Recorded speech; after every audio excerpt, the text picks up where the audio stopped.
Hey, what's up, everybody? Welcome to another Mash and Drum Whiskey Room Whiskey Wednesday night. What is going on, everybody? Nice to see you. This is going to be a pretty, I guess, wild live stream tonight because we are putting a bunch of super high age whiskeys head to head. It's one of those things where there's so much high age rye whiskey, not rye whiskey. Well, there is some high age rye whiskey, but there's so much high age bourbon these days. It's crazy. Um, What's up, Travis? See, let's see, a bunch of people coming in. Little Book Chapter 7 in the Glen. Just got back from playing tennis, and boy, is it hot outside. Yeah, what are you doing? Block is playing tennis in this heat. Damn, dude. That's wild. That's tough. That's tough. Yeah, I went for a run yesterday in the heat. I don't know what the hell I was thinking. It was really, really hot. Yo, what's happened? Says Diego. I'm starting off the night with Pursuit Spirits Honey Hog Barrel. I was supposed to have Kenny on from Pursuit Spirits, but Kenny unfortunately he was traveling to Chicago, but he's going to come back on. We want to talk about this release. We want to talk about some bourbon news and some what's happening in the whiskey industry. Is always a great person to hear and listen to. Has an interesting perspective. So we'll get Kenny on pretty soon. What were you running from, Jason? What was I running from? I don't know. I was running from failure. Just keep running. Marty sent me over. Please don't kick me out. Says cheers. Hey, what's up, Top Dog? Nice to see you, man. Wildfire smoke. Yeah, the Northeast. Obviously, I have friends that live up in the Northeast, and yeah, they're just getting hammered with the smoke. The air quality is terrible. Jason, Kenneth. Yeah, Kenneth. I saw that. I saw that meme. That was pretty funny. Okay, yeah, let's get it. Liked the quality of the audio better with the boom mic, says Arlo. Yeah, I don't know, man. I've been going back and forth with it.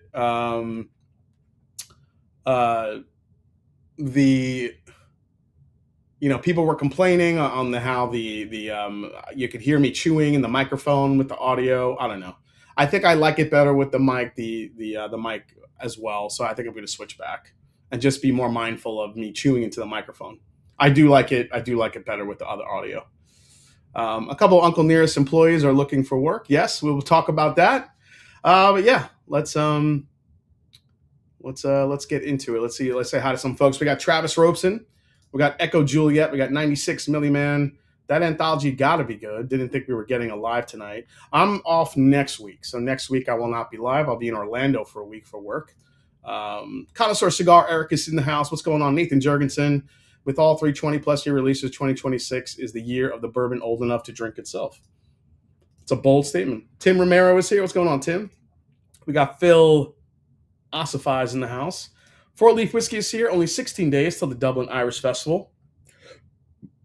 Yeah, Stacy, they set up right across from where work is. So I've been seeing the tents going up. It's going to be pretty wild this year, I assume. JG is here. What's up, JG? Nice to see you. John Legalbo, Tim Cornet, Mark Hoyle, Tim Jurgensen is here. Rees Mash, all 13 Colony Bourbon Symphony in the glass tonight. We got Mr. Kanish is here. What's going on, Kanish? We got Josh Fritz is here. What's up, Fritzy? We got Gaspa, Bo's Wine Guy in the house. Abrod.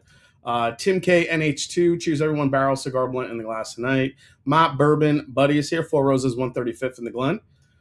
We have, let's see, said hi to Stacy, said hi Fritzy. Jeff Perkins is here. We got Shemi, Danville Bourbon. This should be an interesting comparison. Adam Hinson is here. We got Joe, the sample guy. What's going on? We got Mark Emanecker, James Lay. Let's fucking go. Love it. Josh Fritz is here. EMC Rolls is here. What's going on, Emily? Richie Z, the legend, is in the chat, folks. That's right. Roll out the red carpet. Richie Z is here.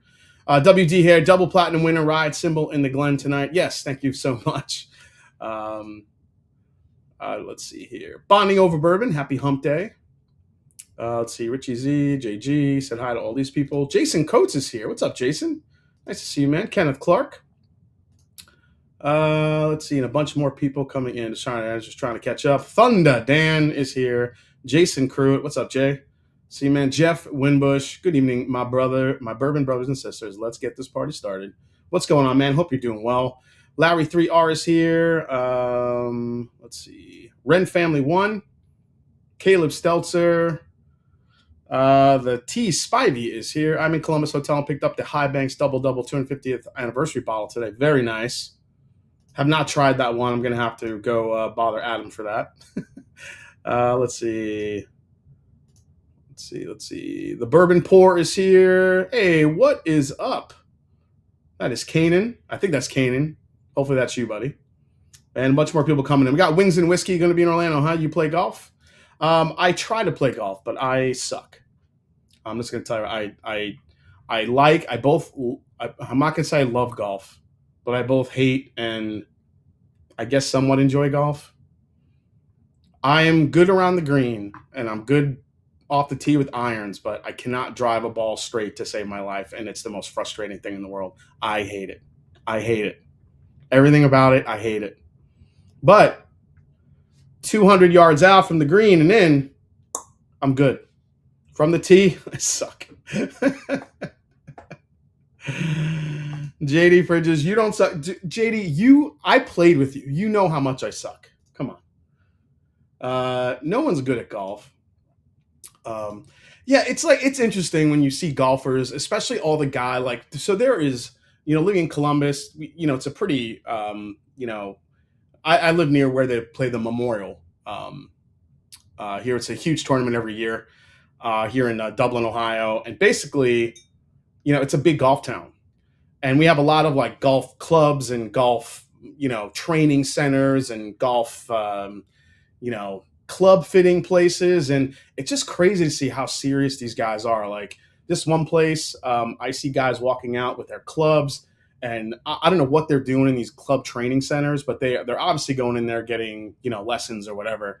But it's like, are you playing on the PGA Tour? I feel like most people that are doing all that are going there so they could, play for, wherever they work, close deals on the golf course, as they say.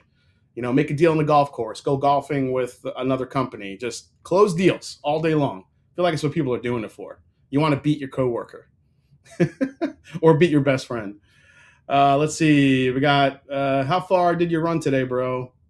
I didn't run today. I ran yesterday. I just ran about 3 miles. I've been building up, trying to build up as well. I'm, trying not to eat carbs. I will say I cheated a little bit, guys. I ate some carbs on my birthday. I mean, if you can't eat carbs on your birthday, when can you? People were giving me, a little birthday cake. So I had a few carbs on my birthday. What am I going to do? What am I going to do? I just stayed up golf last October. And what the hell are you doing here? What? You just took up golf? Yeah.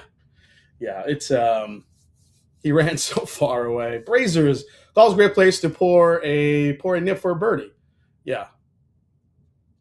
Thanks, Kanan. This makes me want to watch Robin Williams bet on golf. Yeah. Okay. Let's get into this because I've been wanting to taste this. I've been holding on to this bottle because, trying to get Kenny on. But I'm just going to taste it and we can rip on it the next time he comes on.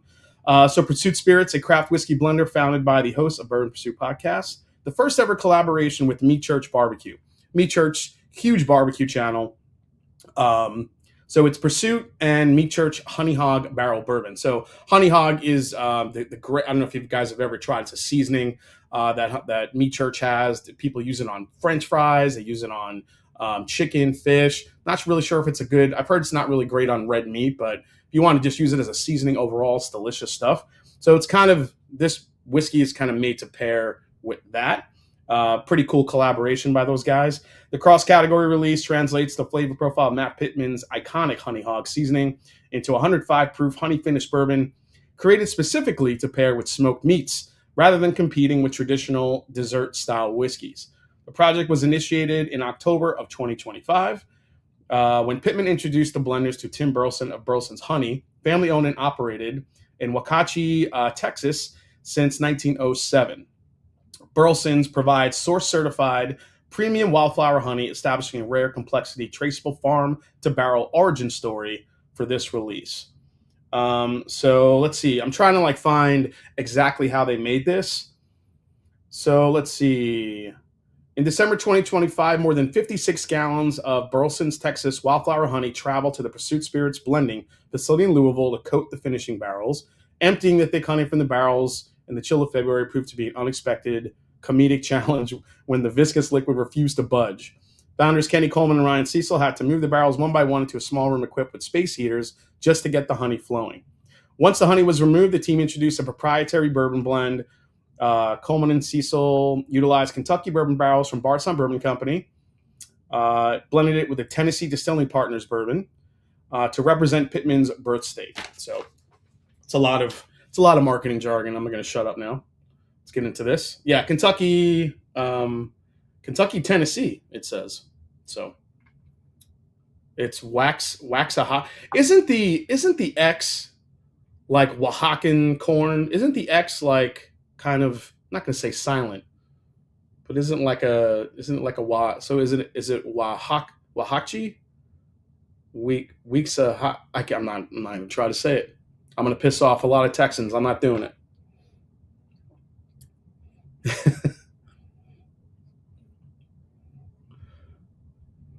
The nose is nice. The nose actually brings not only the honey, but it also brings some of that citrus that you pick up from Bardstown Bourbon Company. Gives a lot of citrus to me most of the time. So I feel like I'm getting that honey citrus combination.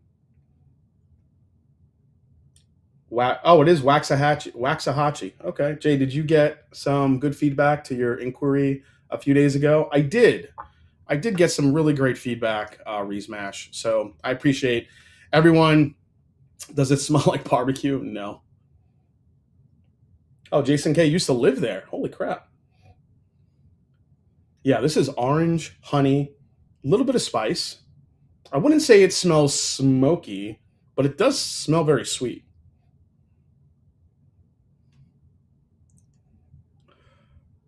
I could see it going good with a good sweet honey barbecue, but all right, let's give it a try.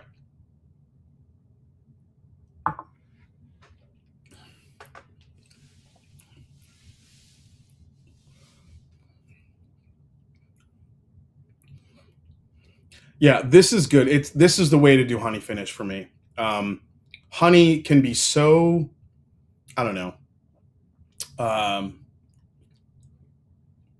overpowering sometimes. I think when you have a little bit more of a deft hand to it, you just kind of, glaze it on the bourbon, not so much dump it all in and get too much honey. I kind of like where this is sitting right now.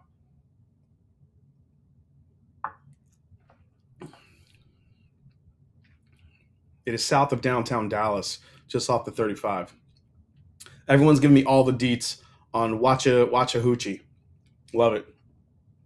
I know I just butchered that. I can't remember it. Waxahachie. You should watch it. You should always watch a hoochie. You never know. I'm not buying any more honey finish product because they're all too much for me. Even the Kentucky Nectar, as good as it was, still too much. HTWXN, I could see your point, man.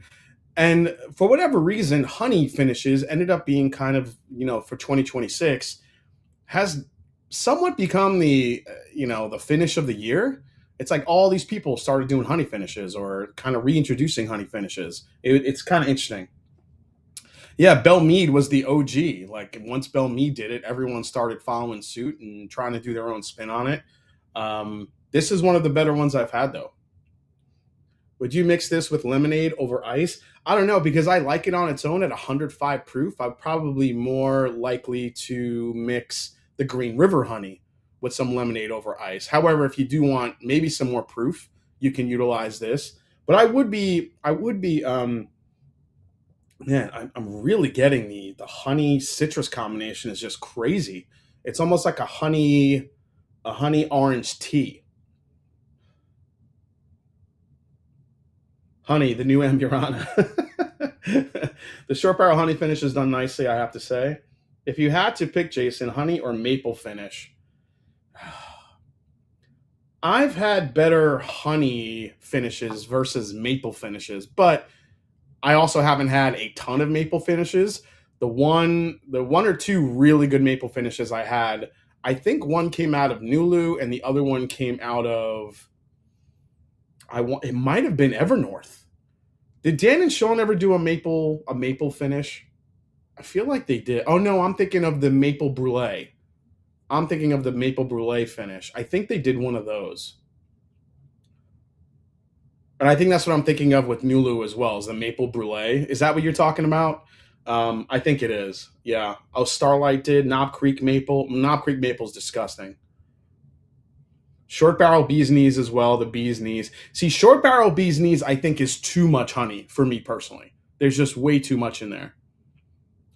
Blanton's did a barrel strength a couple of years ago. Only released it in Europe. Jepson's maple finish is next level. Woodinville did a maple finish. It was too sweet. Short barrel did do a maple as well. Okay. Yeah, Nulu was the maple brulee. That's what I thought, Stacy.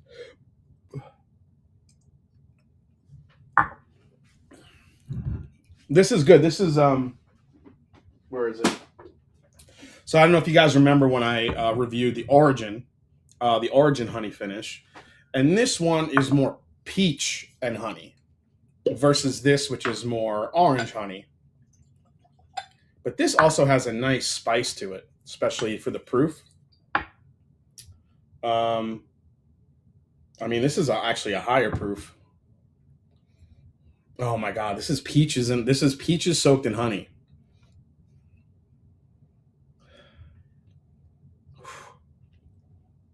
This actually comes off a little bit. I don't know if it's just my head playing with me. I feel like I do get a little bit of an oak char in there, which is kind of giving me the smoke.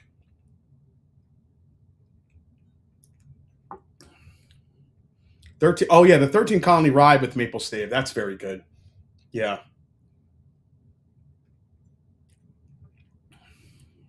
Oh my gosh. This one's even sweeter than the Pursuit and might be more peach forward than honey forward. The honey almost takes a back seat to the peachiness. That is the Origin. That's pretty wild. Did not expect that. Let's go to the bottle cam real quick. Did I not turn this on again? Why do I always forget to turn that shit on? There we go. Have you tried Short Barrel's After Swarm? It's the rye honey finish. Have not had that one. Just tried their bourbon. Short Barrel just doesn't come around here very often, so it's kind of hard to, Is that on now? No, not on. Yes, no. Now it's on. Should be on. Penelope Havana is both rum and maple, like licking a tire with maple syrup on it. Don't do this at home, folks. What is going on? Is it not connecting?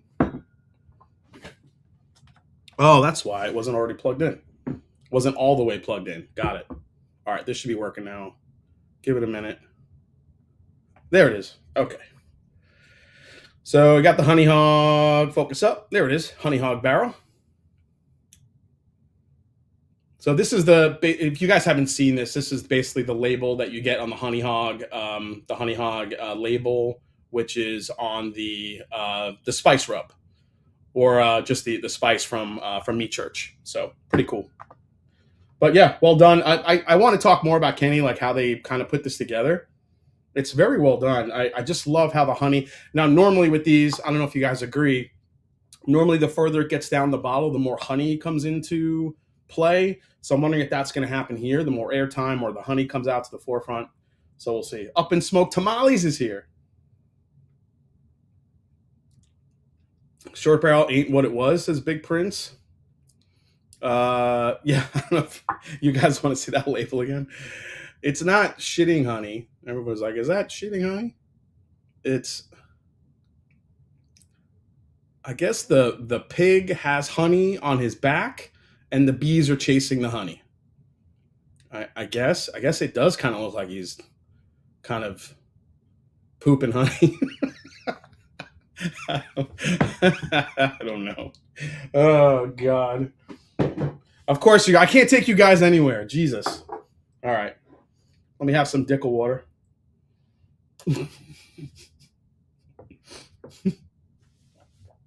Jason Coates. It's a honey skid mark. But Old Club Suck, not joining this year. Explosive Honey Rhea. There you go. As long as wine finished bourbons and Amburana go away, I'll be happy. Yeah, I mean, there's very few wine finishes for me that work in bourbon. I can't remember the last time I had like a good wine finished bourbon. I mean, I guess you could classify port wine, and when I think of wine, I don't like port wine. To me is a dessert wine. Technically it's a wine. I get it. But I'm thinking like, when you have like Cabernet and Pinot Noir and some of those finishes. I don't know. I'm trying to think of the last one I really enjoyed, and I honestly can't think of one. But I do think Armagnac works really well together, which is kind of crazy, especially older Armagnac. That still might be my favorite finish along with French oak. Armagnac and French oak is where it's at for me, man. I love it. I mean, honey's fun. There's definitely some good finishes over the years that we've seen. The toasted kind of went viral for a long time. We're still getting toasted now. Toasted has kind of become a mainstay in a lot of just brand lineups. You just have like Elijah Craig now has a toasted bourbon that you can just walk in and buy. When it used to be a little bit of a novelty.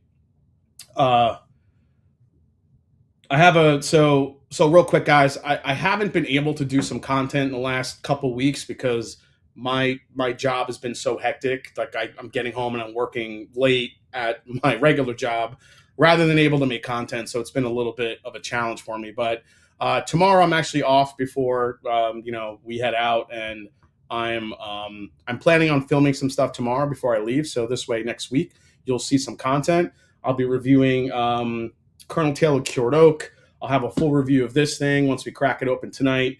The Anthology for Four Roses, a couple short videos too. So you will see some content next week from me, guys. I promise. But the Cured Oak thing was interesting. Reading history on it and how at the time, back in 2014, 2015, when Cured Oak first released, you had this idea of how Buffalo Trace was experimenting with not just the mash bill, not the age. They wanted to focus on the barrel. What does extra seasoning do? Curing oak. Instead of, the 8-9 months they did, now they're using 13 months, which was, I guess, kind of a forward-thinking idea back then. And now 13 months is still kind of low compared to what others are doing. I mean, Michter's, Peerless. I mean, I could run down a whole list of distillers that are using seasoned wood that are 18 to 24 months of curing, whatever you want to call it. So I think the cured oak novelty, as far in today's time, is kind of wore off.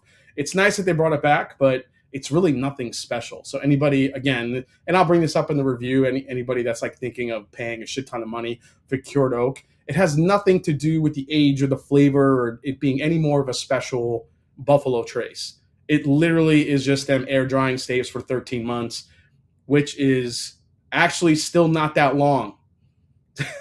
You honestly could buy any Michter's and you will have cured oak that's more than E.H. Taylor cured oak. So it's, I don't know. Just kind of drives me nuts that people like paying $400 for that. You can literally walk in and just get Michter's American small batch. Just get Michter's small batch bourbon, not Michter's American, Michter's small batch bourbon, and you're drinking something that's 18 to 24 month air stave that has 18 to 24 month aged or seasoned staves. It's wild what marketing and name recognition does in bourbon. We'll get into that a little bit more too. Apparently it has a laser code issue per the junkies, the cured oak. Oh God, not a laser code issue. It's the last thing we need. $500 versus 500 Calumet 18 versus Anthology. Oh, I could put the Calumet 18 in there for sure. But I'm telling you right now, Eric, I'm not going to like the Calumet 18. I don't even want to put it in there. Every time I try Calumet 18, it just screws up my palate because it got so medicinal cherry. I can barely drink it. The thing tastes like Robitussin to me now. I can't do it. So I'm not putting it in this blind.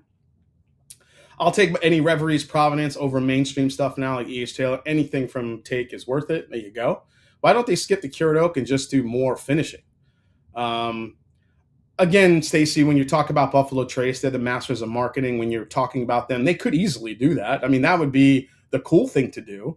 But instead, they rehashed cured oak. They released it 7 years younger than the original release, and they just brought it back because it was so hard to get. So when you just have those people that just want to finish their collection, their EHTL or vertical, while it may not be near the whiskey it was, they can now say I have a cured oak on the shelf. That's what it's about. It's not about the bourbon in the bottle, because the bourbon in the bottle is mediocre to okay. And there's plenty of whiskeys and bourbons that are just way over what cured oak delivers. So, because it's not about taste, it's about tricking vertical chase. There you go, Nathan. I just said that. Buffalo Trace is the Nike of whiskey. A little bit. Even Nike has lost steam. I think Buffalo Trace is still on a roll. Chase the rainbow, exactly. All right, guys. I don't want to waste too much time here. We have a couple news stories to get into, but I want to get into this anthology from Four Roses. This is a pretty huge deal for Four Roses. They've never released anything this old, at least to the public, through their distillery. There have been older Four Roses releases that have kind of trickled around the market, but this is kind of the first thing we're seeing. Now, is this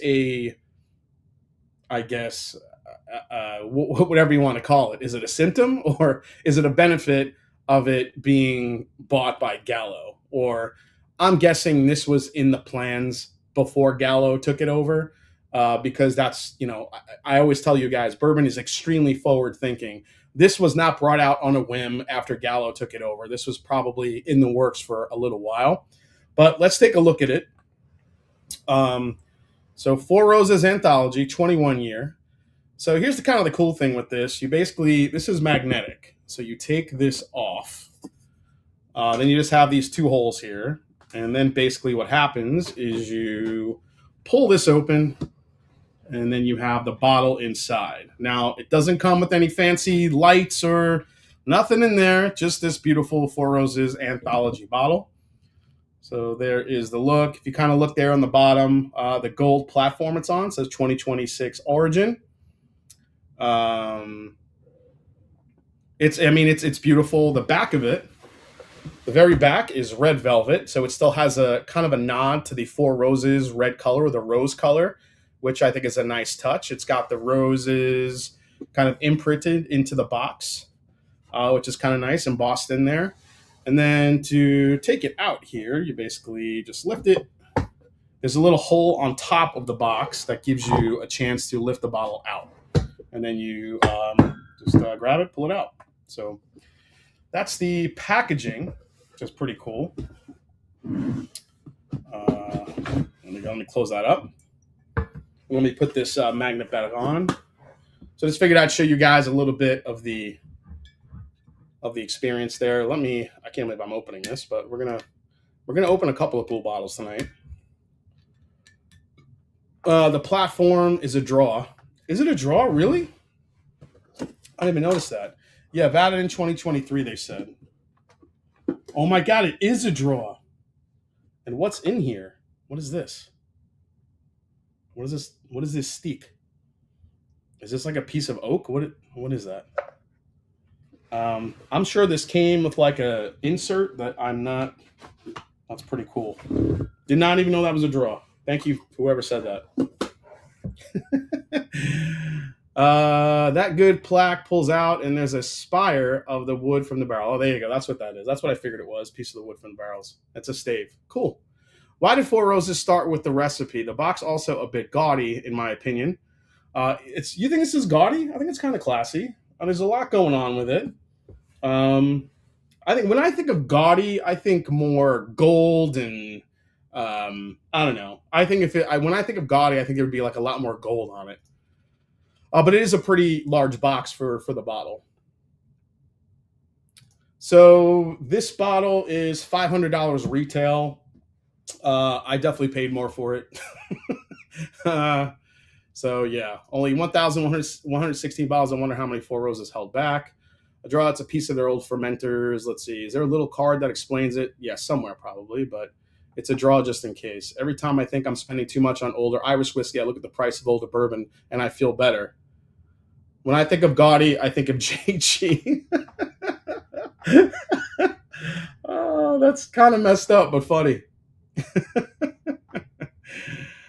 Okay, let me kind of dive into some of the some of the whatchamacallit, the details of this.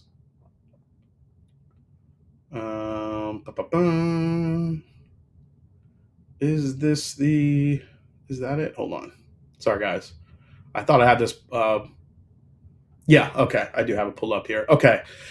So this is chapter 1, Origin, and this is going to be apparently a annual release, this anthology. So they'll have the Origin, and they're going to come out with more of this. So if you like spending $500 on high age bourbon, there's more coming. So let's see here. The whiskey. This release uses the OBSF recipe. Now, to me, I was a little disappointed in that fact. When I saw this, I thought, all right, OESV, OESK. Why did they go with OBSF, which is a high rye type of release? So I was kind of doing some digging on that. And again, you guys will hear this in the full review. So yeah, because the F yeast strain usually is more of an herbal kick to it. It's got kind of mintiness to it. And I'm wondering if they chose that yeast strain or that recipe just because they thought it would do, or it would, I guess it would track better at a higher age. At least that's my theory. But, you know, in kind of doing the research, Brent Elliott had something different in mind. He wanted to, you know, look at something that maintained kind of a fresh palate, not getting too over oaked and the sweetness getting taken over. So maybe the F recipe stood up to higher aging a little longer. I mean, at least that's my theory. You know, when you're getting into these ages, guys, barrel management is key. You have to talk about, you don't want to get too over oaked. You don't want the oak to overtake the fruit. You don't want the fruit to turn musty. You don't want the oak to get cardboardy, as I like to say. So I just think I do think that there's some method to the madness. So let's take a look at the bottle here. So there it is, Four Roses Anthology, 21 years. There are the details there, as you could see. This one's 55.9. So there you go. And we have, I think, I don't know why I thought I did think that I thought the recipe was on the neck tag, but it's actually written by hand on the back. So there's a recipe, OBSF. 95 of 1116. So not a lot of bottles of this. I'm surprised they didn't change the bottle shape. If rye whiskey handles finishing better, I could see the sense of how a high rye mash bill would stand up time without being over oaked. Yeah, dude, I mean, there are so many. High age ryes to me can be so special, even more so than high age bourbons. All right, let's. Oh, it smells expensive. Okay, it smells like old ass bourbon. All right, I have a little towel here. I don't want to spill, so let me get that poured a little bit. All right.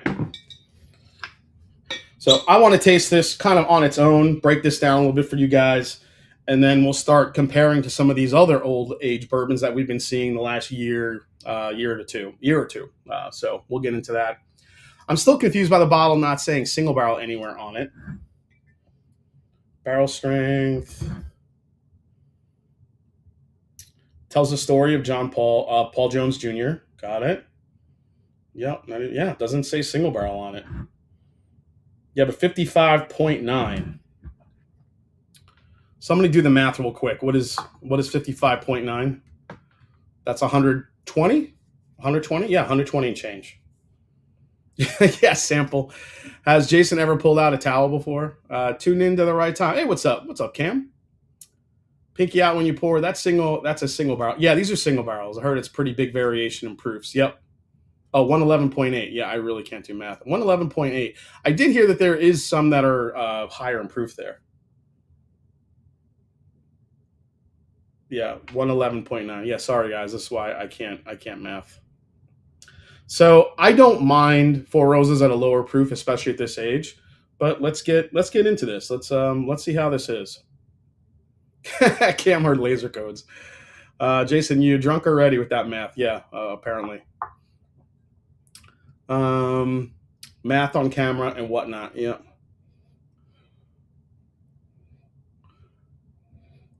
Man, the nose is fantastic.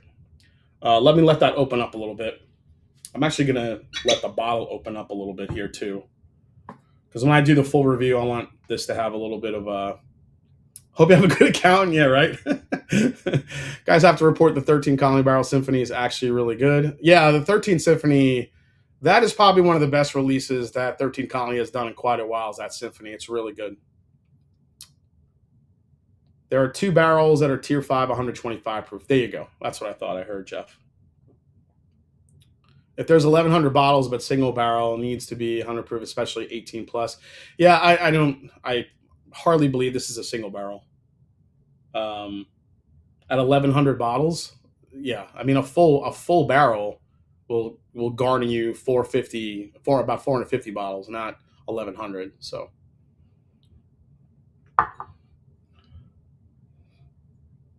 Jason, can you speak on letting this bottle open up? Yeah, Gellin one. Just for me, especially two whiskeys I like to let open up. Actually, well, three barrel proof whiskeys, finished whiskeys, and old whiskeys. Those three I just feel like do a little bit better with some airtime. Usually, when yeah, I've had a couple distillers on to talk about this. It's kind of one of those, I guess, old wives' tales or conspiracy theories. Here's the thing that I'll say: I don't think neck pour is a thing because you could just tip the bottle over. There goes your neck pour, as Connor O'Driscoll did here from Heaven Hill live on this channel. But I do think when the bottle does get some airtime, it does allow some of the vapors that have been pent up within the bottle to get let out a little bit more, and the whiskey just calms down a little bit. I do think it kind of brings some of the finished flavors to the surface. For an older bourbon, I think it just kind of lets some of those tannins evaporate a little bit. Just that old oak, the sometimes that astringency that you could get in old oak. In old oak, I feel like can evaporate, or giving it some air will help it evaporate a little bit. So yeah, do you have the Four Roses Mother's Day bottle from this year? I do. I did get one of those. Damn, you aren't kidding on JD10. Finish that mofo in 2 weeks. Need a backup. I'll be a wifey's not happy. What else is new? Score. It isn't literally the whiskey in the neck, is the impact a freshly cracked bottle can have that changes when it's been open for a while. Yeah, Steve A said it perfectly. Yep. I always took neck pour as the first pour with no airtime, says Travis. Yeah, but some people literally think neck pour is like the whiskey that's in the neck, which isn't true at all. If you don't think air changes whiskey, leave your glass of bourbon out overnight. Yeah, that's actually a really good way. And what Nancy Fraley told me to do, which is even cooler, if you guys have never done this before, if any of you watching are really interested in getting your nose and your not so much your palate, but just nosing whiskey. If you want your nose to get better at whiskey, rather than smelling all these different foods and spices, I'm telling you, leave a tiny bit of bourbon in your Glen can or your glass overnight. Just let it sit on the counter. Then when you wake up in the morning, go downstairs or wherever you are, and then smell the glass, because the whiskey evaporates and it leaves like a film on the bottom of the glass. And the sense that you get from that glass, and if you do it, I've done it with different distilleries. I've done it with Heaven Hill, with Four Roses, Wild Turkey, just leaving them overnight. You can really smell the differences in mash bills and brands. The brand recognition is crazy when you do that. You really can smell it. So highly recommend doing that. I think it's amazing.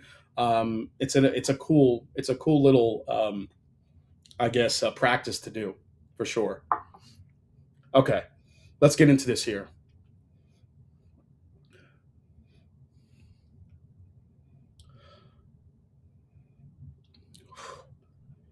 This is antique oak and cherry, dark cherry all day long. I do that all the time. So Jason, have you ever had Dr. Pat Heist on the channel? Very interesting guy to talk to. Yeah, Daniel, he's been on here a couple times. He was actually here in the whiskey room once. We did a really cool collab. It was really cool. So, all right. So it's a mix of like cherry and is that peach? Oh, God, I just got like a holy crap. It's so sweet.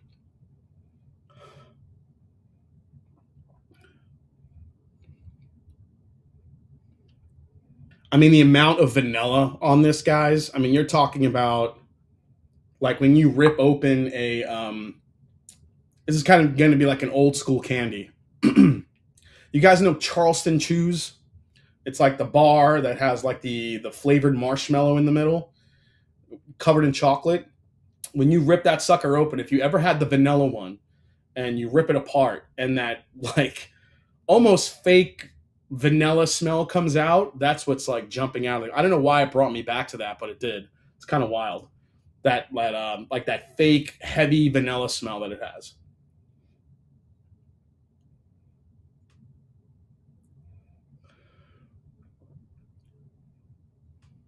Yeah, bourbon does get very cloudy, Stace, if you leave it overnight.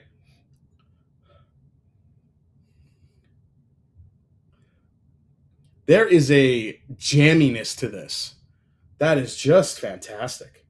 It's like a jelly donut, vanilla, like a black, not a blackberry, like a Luxar. If there was ever a Luxardo cherry donut, I feel like that's what this smells like. It's just so sugary sweet, yet it's everything is overlaid with this really rich antique oak note, which is just so beautiful. If you know, I've been lucky enough to try Four Roses at 16 plus years before. If any, if any of you guys have done the same, whether it be the Father's Day releases or any other special single barrels or anything that's been out there, you know how just beautifully Four Roses can pull off well aged oak. And that's why he started running. I say exactly. I gained 5 pounds just hearing the phrase Luxardo cherry donut. I mean, that's what it smells like. It's got this sweetness like pastry on the outside with like a deep rich Luxardo cherry donut with antique oak and heavy vanilla. Now, the one thing that's interesting here is that mintiness from the F is coming through ever so slightly. It's not super strong, like it's there, yet I still think that the sweetness is making it way more. I think the sweetness is overtaking the mintiness a little bit more than I would have thought. And again, maybe that plays into why Brent Elliott decided to utilize that specific recipe for this release. All right, I if it tastes as good as it smells, and I'm in for this is going to be good. You try 32-year roses, haha, it's bonkers. Hey, what's up, Bourbon? A minty F? Yeah, but it's not super minty, Keith. Kevin Stefanski, what's up, man? All right, here we go.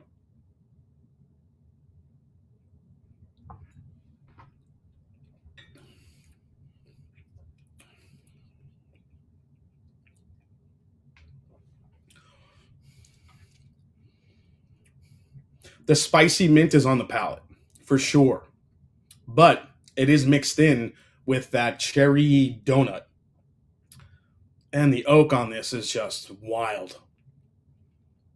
It is. It's an antique oak. It kind of gives you like that furniture polishy type of note as well. And when I say antique oak, that's what I mean. Um, it's kind of let me see here. What is that someone saying? And the one thing I'm getting on the palate that I wasn't getting on the nose is a bitter chocolate note too. There's a bitter chocolate note mixed in with the cherry, the pastry, and then all this like rich antique oak on top of it. Now, the thing that's kind of running through it, which I really wasn't getting on the nose, I'm wondering if it's going to come out more again with some airtime. Again, is that minty factor from the OBSF recipe?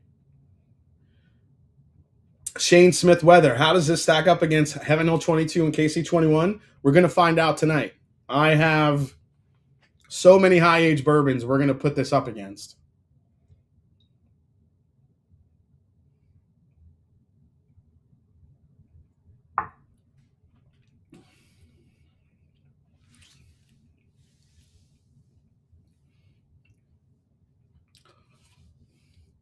My one disappointment in this is it drinks a little thin. I just wish there was a bigger viscosity to this. And I just feel like it just glides right over the palate a little bit. That's a little disappointing. I wish with something with this much age to it, it would just stick a little bit more in the palate. Um, that's a little disappointing to me.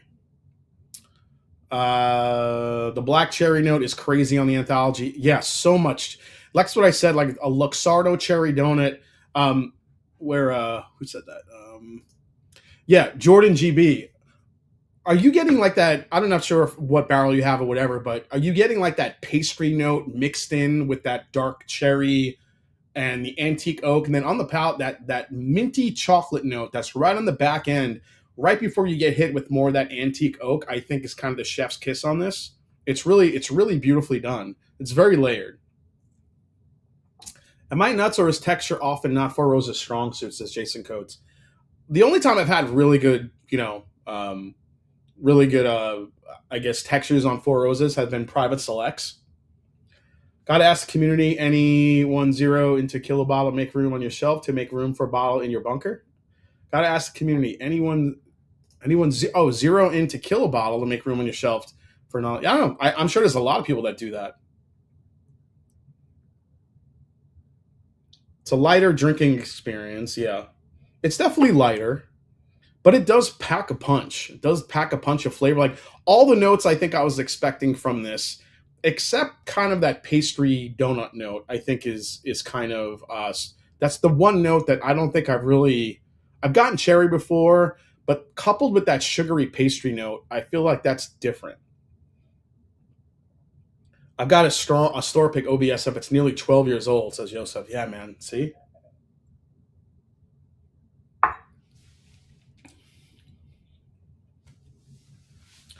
Man. Yeah, that back end, that chocolate minty, that bitter chocolate mint on the back end of this is.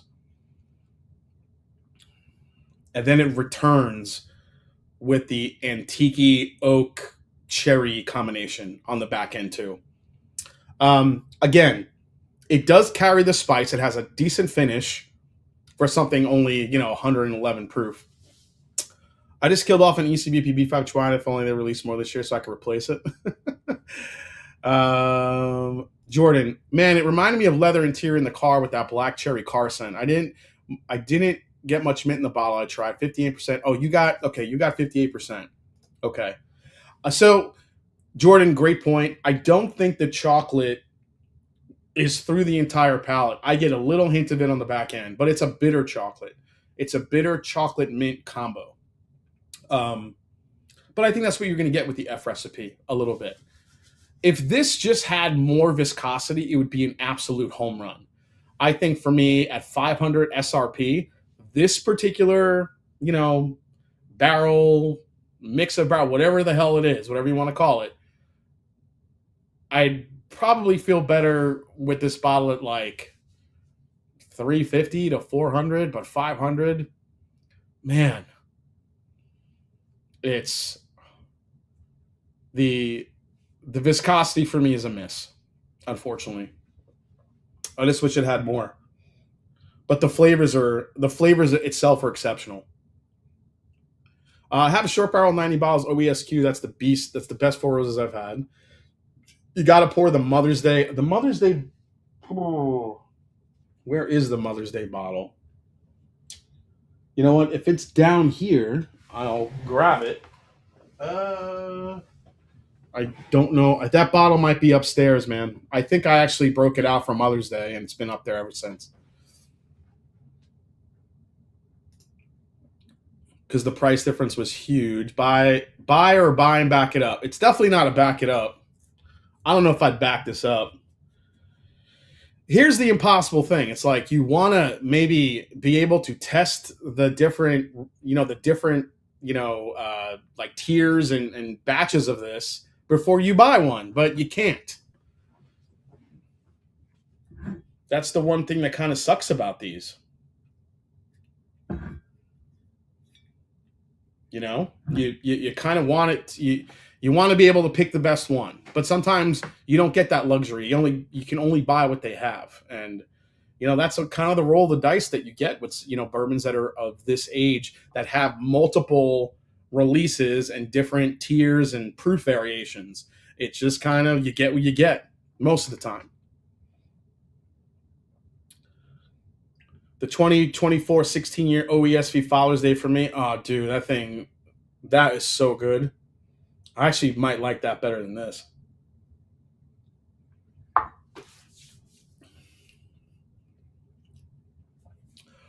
This is good. I mean, it's exactly what you would expect from a high age bourbon. I think it's cool that it's from Four Roses. It gives you that Four Roses-esque hint of rye, spice, chocolate, everything that you kind of want from that recipe if you're a fan of that recipe.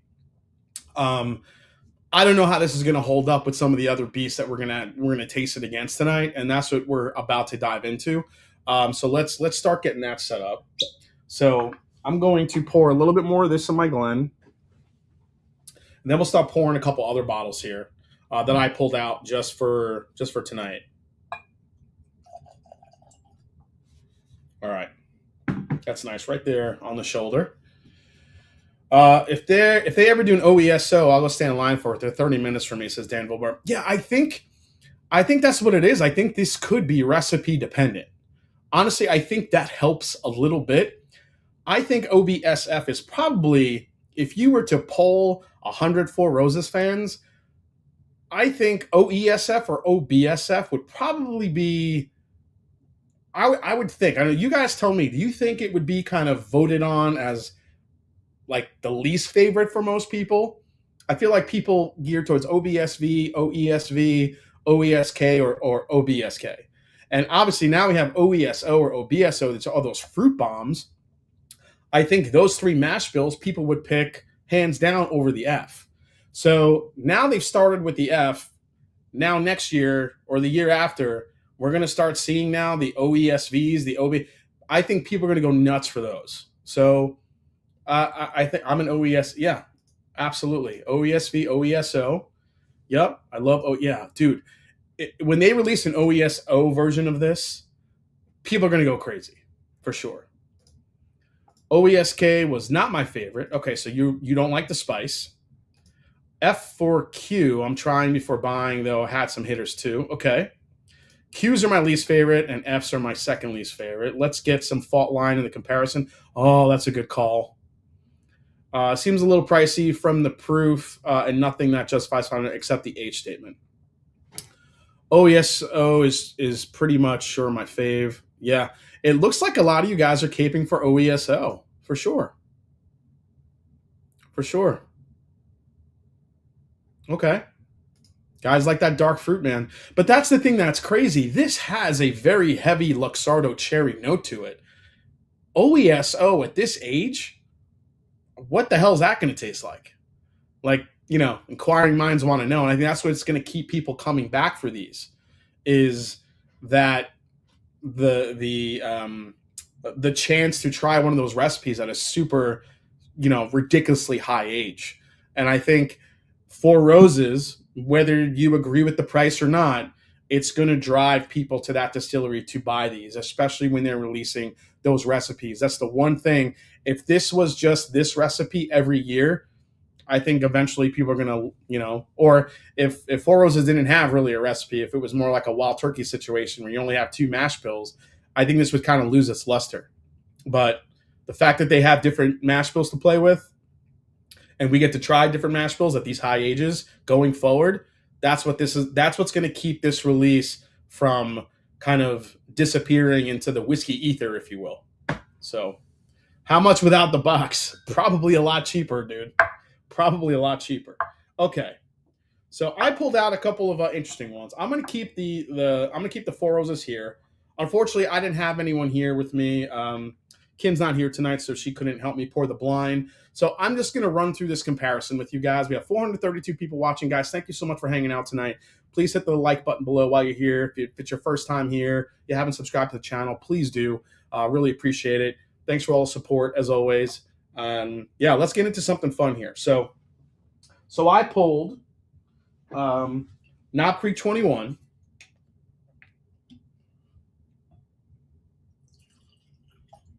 Man, it's going to be good color on all of these. So let me put this here. Some Knob Creek 21 to go right next to that.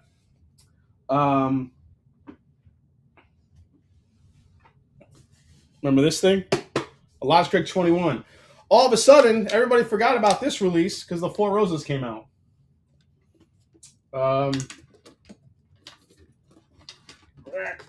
Come out. Okay, this is not working for me.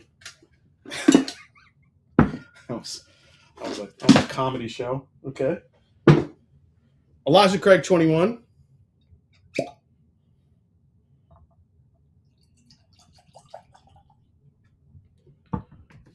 And why 21? Why is 21 the number that they're hitting? Why not 20? Why not? And so me being in marketing, there's an interesting marketing theory that odd numbers do better than even numbers. And I think that's what bourbon plays on quite a bit. So basically more whiskey that is just as hard to get as Gold Foil. Tell Wild Turkey that they suck. What else we got? Heaven Hill 22. Heaven Hill's like, screw it. We're going even number.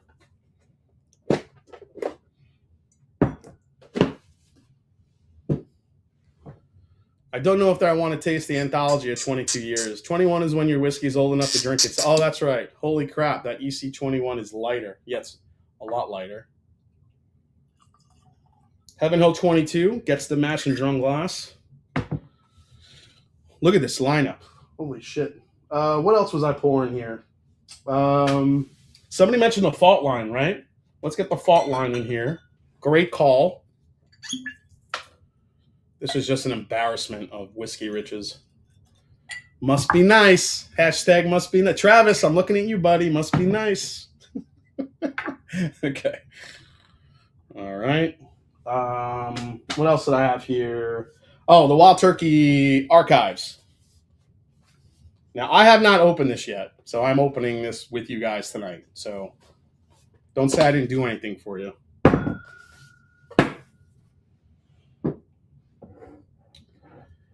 So it's getting cracked open.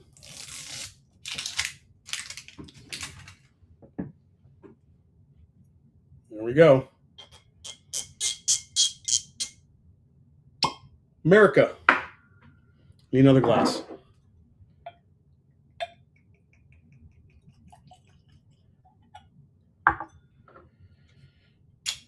Wild Turkey. Anything else I should add? Am I missing? Am I missing anything? Am I missing anything? Should I do the William Heaven Hill 19? I'm going to throw that in there.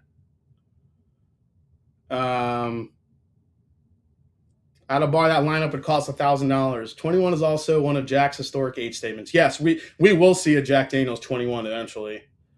Now that's a flight. Mellow corn. Fuck it, why not? Oh, the Dickel 20 year? I could do that. I have no pappy, guys. I have no pappies, so I can't. Even if I wanted to put a pappy in here, I cannot do it. I have never been gifted or seen a pappy for retail. I've never been chosen to buy a pappy for retail, and I won't buy one at retail. Top Jimmy said Michter's 20. I'm not opening my Michter's 20 yet. Nope, I'm saving that. I'm not doing that one.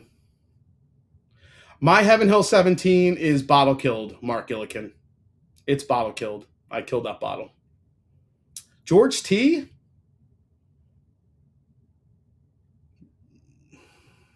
Heaven Hill 22 is already in here, guys.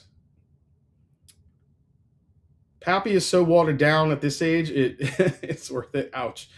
Yeah, I don't know if I want to put William Heaven Hill in there, but I think putting that Blade and Blow 30 I never got a chance to get for a good price. The NBC 24 year. Okay, I could do that. Why not? I could do that. Throw a mellow corn in because why the hell not? Yeah, so that's interesting because that's a Barton. That's a Barton 24 year. Let me grab that.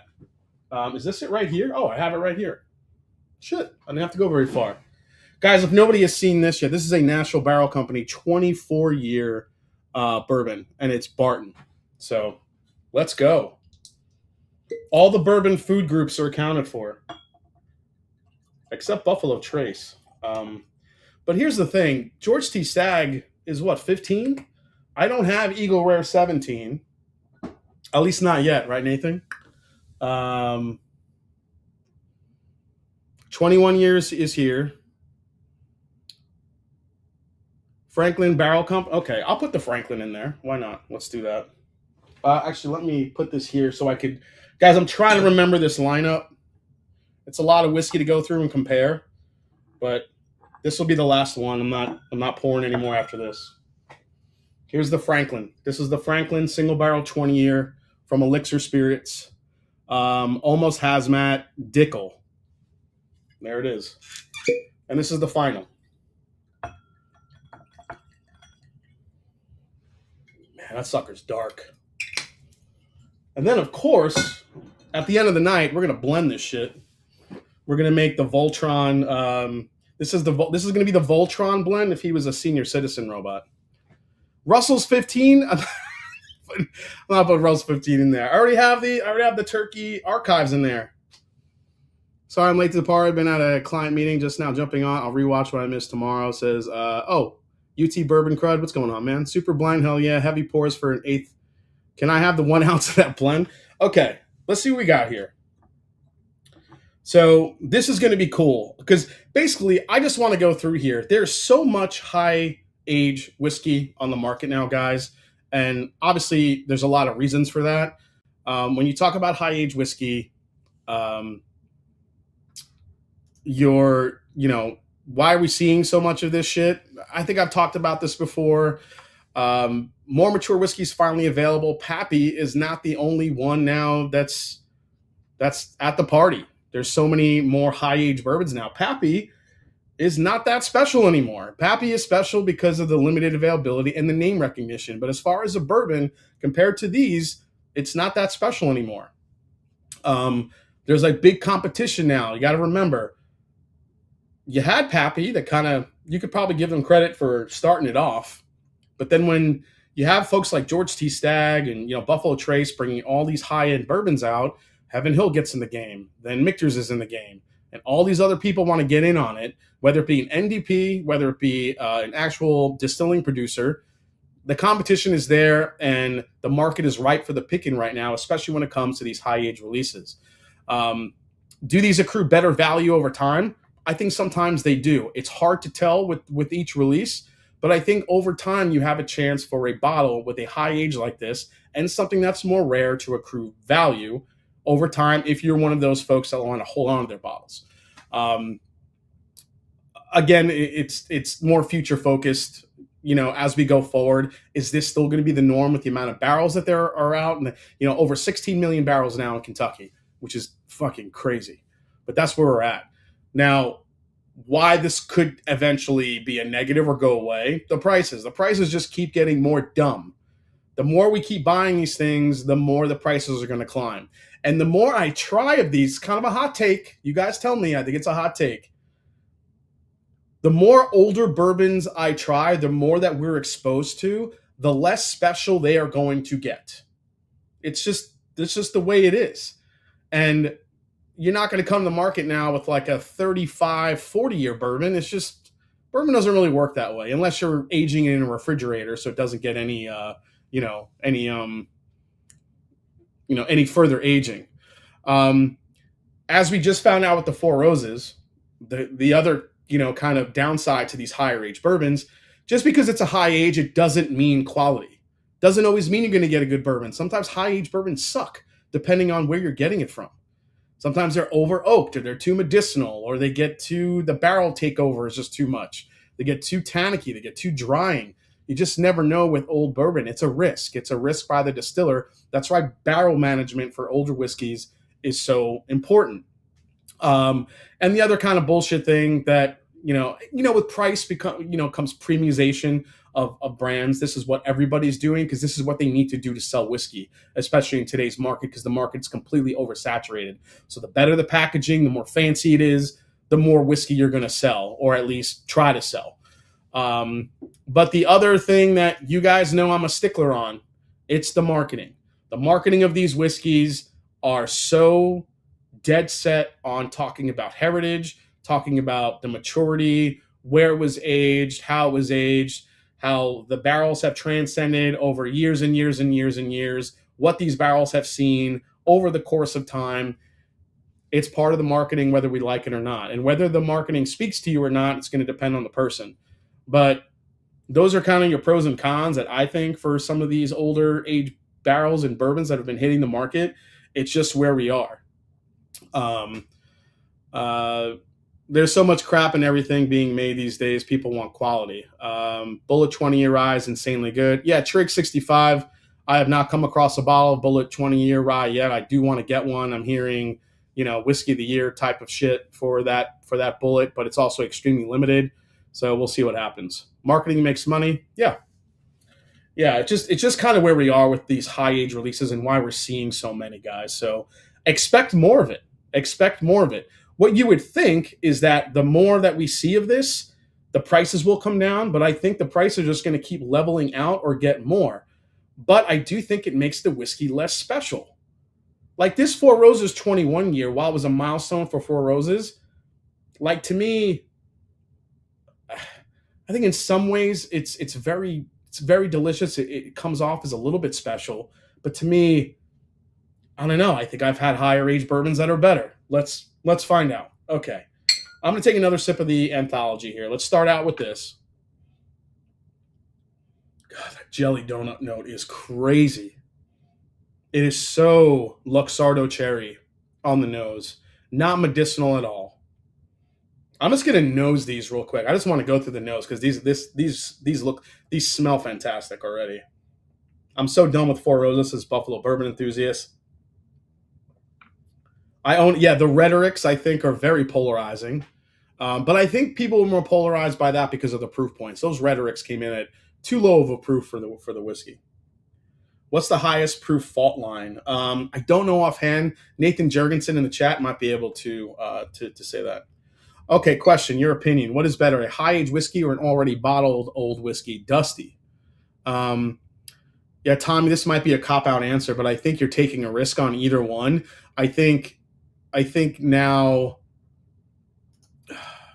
you have more of a chance for a high-age whiskey in today's time to be better than most Dusties because a lot of Dusties aren't going to be 115 plus proof. There are certain Dusties that going in.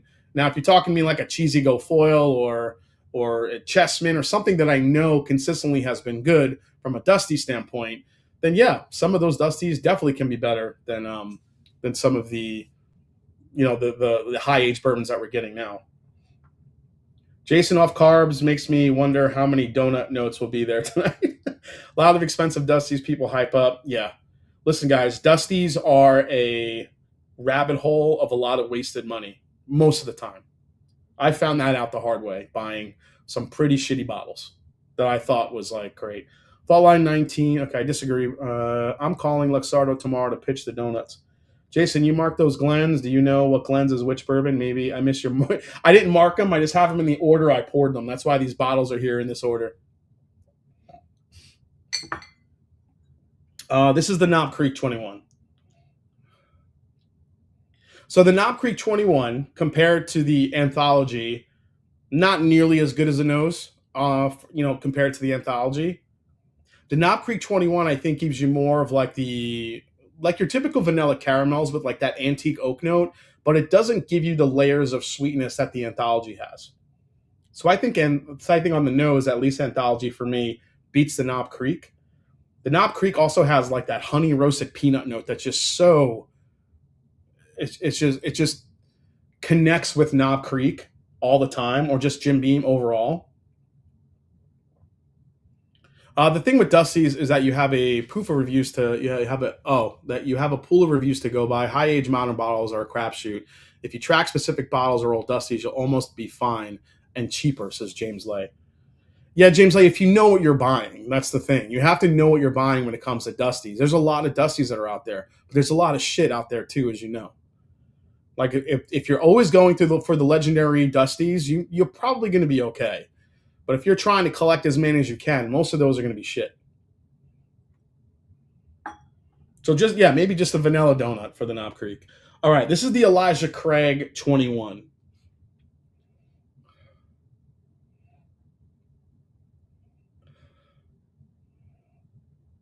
So again, we're trying to compare it to the fault line, not the fault line, the anthology here. I think the anthology wins on the nose here as well for the versus the Elijah Craig. The anthology, again, just on the nose. The anthology sweetness and that dark, rich, decadent nose it has, I don't think the Elijah Craig 21 really compares. The Elijah Craig 21, I do think is better than the Knob Creek. I think there's more going on, but this is more of a brown sugar oak, little bit of chocolate. The one dark fruit note I'm getting in this is maybe like a little hint of like a raisin box, a sun-made raisin. That might be the one like dark fruit I'm getting in this Elijah Craig. It's pretty good. All right, now we're going to go to the Heaven Hill 22. Oh, okay. This is this is where proof comes to the forefront. The proof on the Heaven Hill 22 is definitely making itself to be known. And here's the crazy thing about Heaven Hill 22. For me, when I first cracked this open, I wasn't getting a lot of cherry. But the more I put it in blinds, the cherry started coming to the forefront. So on its own, I'm not really getting it too much. I'm getting like a straight up, it's like the best parts of a Snickers bar, chocolate, brown sugar, candy, all of it. We got to get a collab going sometime, man. Hell yeah, says Mike Deuce. Sure, man. Reach out. Email me. Pours aren't restricted to whiskey, and water is better for you anyway. Man, the nose on this is just, again, I would put it up there with the anthology, how good the nose is on the Heaven Hill 22. It's got spice. It's got sweetness. It's got heft. It's got power to it. Fault Line 19. This is the MGP 19 year. Oh my gosh. I think I like the nose on the Fault Line even more than the Heaven Hill 22. This Fault Line this smells like, again, pastry cream, creme brulee, cherry, dark cherry. There's like a hint of like a baked apple pie note in here, like an overdone baked apple pie. Holy shit. I think the Fault Line and the Fault Line Heaven Hill 22 and the Four Roses Anthology are probably, got the noses there. This is the Wild Turkey. This is the Anthology. Not the Anthology, sorry. Archives. Sorry, all the A's. All the desserts. Oh man, the Turkey Archives. The nose on this is perfect turkey mode. It doesn't give you the fermented fruit that you get from Russell's 15.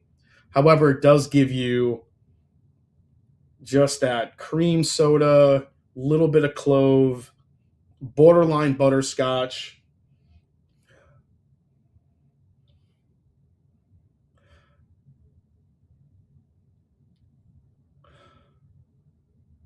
Damn. Man, that's another, yeah. That's up there too. All right, Nashville Bourbon Company, 24-year Barton. This is dark. This is kind of weird too. You would think I would get more molasses in these high-age bourbons. This is the first one I'm actually getting molasses in. Molasses is that deep, dark, rich, sugary sweet, I don't know, edible tar. I don't know what you want to call it. Fried funnel cake with powdered sugar and apples on top. Yeah, that's kind of like what apples and cherries. That's the Fault Line.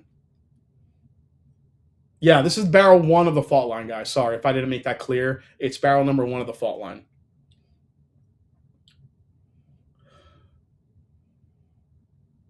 So this is molasses. They all have oak. Let's just be straight. All of them have like a really nice oak profile. But I'm just trying to pick out like the differences here. You should get David from K&L to talk about how they picked that fault line. I should actually reach out to him.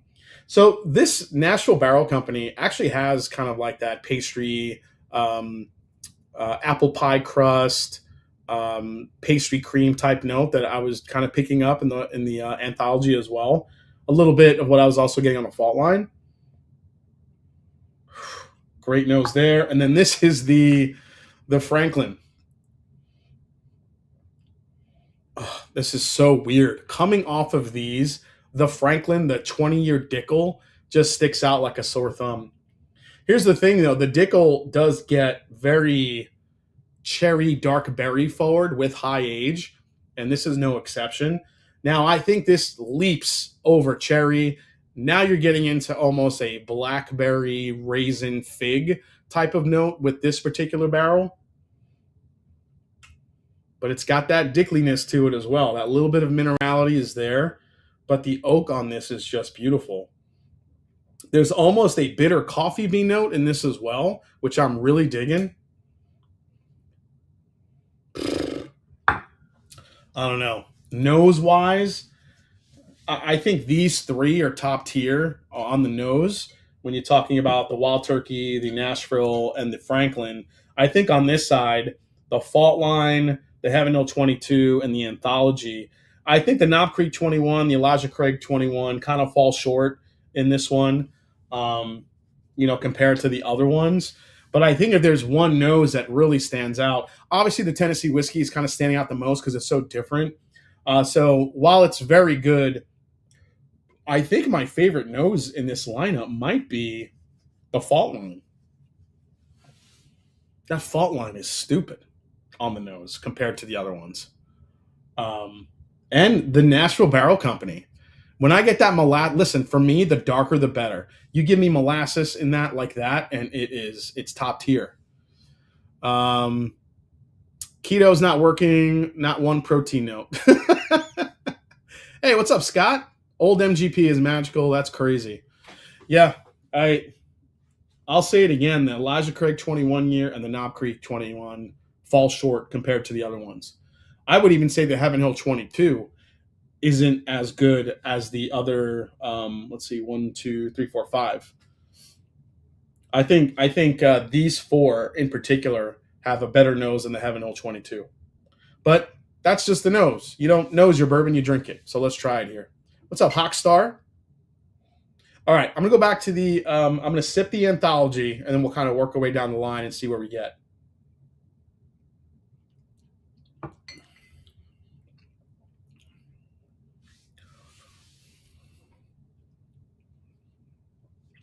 The Anthology, the more it sits, the more cherry it gets. I'm scared it's going to go medicinal when you add that mintiness to it. I'm a little scared. I really hope it doesn't go like that medicinal Calumet note. I really hope it doesn't, because that's going to really piss me off. What's the proof on the EC21? 90? No, I think it's 90. It's 94 proof. Wait, is that right? Yes, 94. I did the math right on that. It's 94 proof.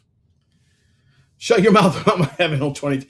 No, listen, Dobbs, flavor is going to be a different. It's going to be a different story. I'm telling you. That Heaven Hill 22 is. I don't know, man. We'll go through this here a little bit. Now, what is you think bourbon starts giving diminished returns? Says D Train.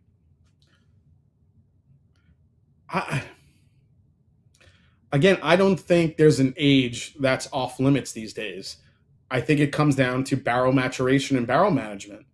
You can easily roll a barrel into a refrigerator or somewhere cold for another 5-10 years if you want to put a higher age statement on it, just to keep the whiskey from just reducing extraction.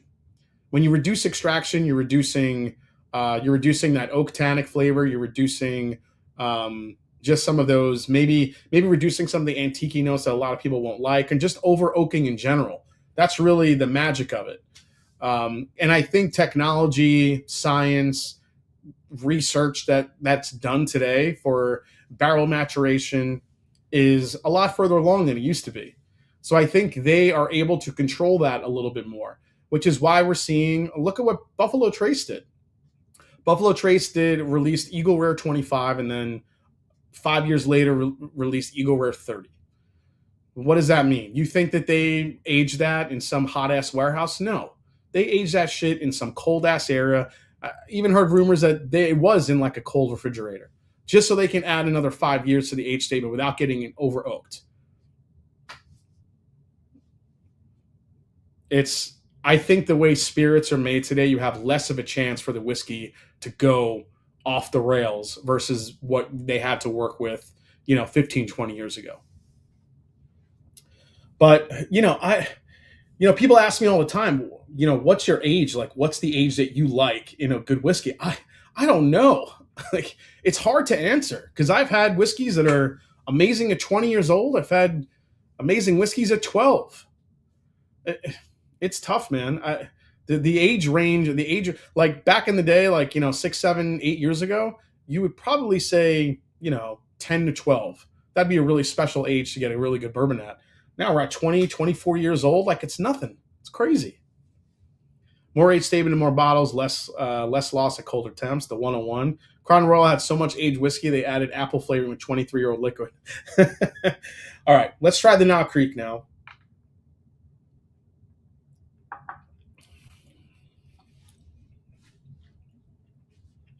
I'll tell you what, the Knob Creek 21 year, even though I don't think it's nearly as layered as some of these other ones are going to be, man, that is such a freaking stupid good value for what you get for Knob Creek 21.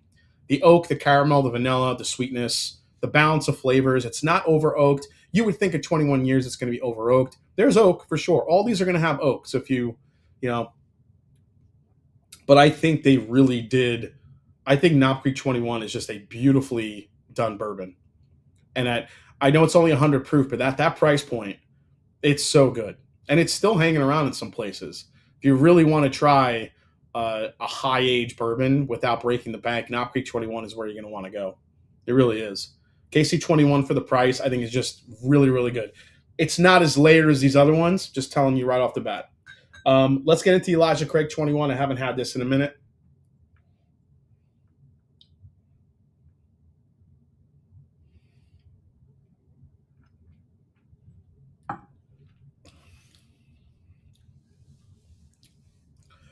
Way better on the palate than on the nose. The palate just glides like creme brulee.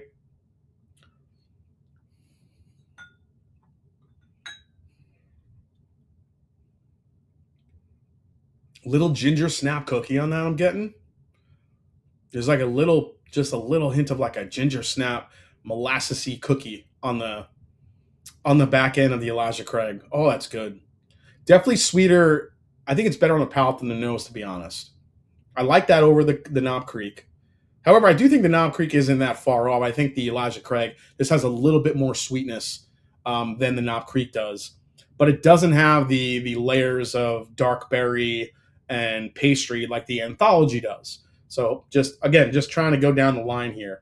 I still think Anthology has it over these two in particular. Barrel number on the EC21 is barrel 30. Is that 30? Yes, barrel 30. All right, Heaven Hill 22. This thing. All right.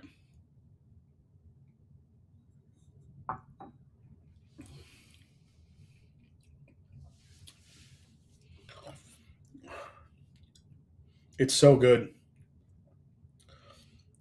As it's opened up, the cherry has come out of the Heaven Hill 22.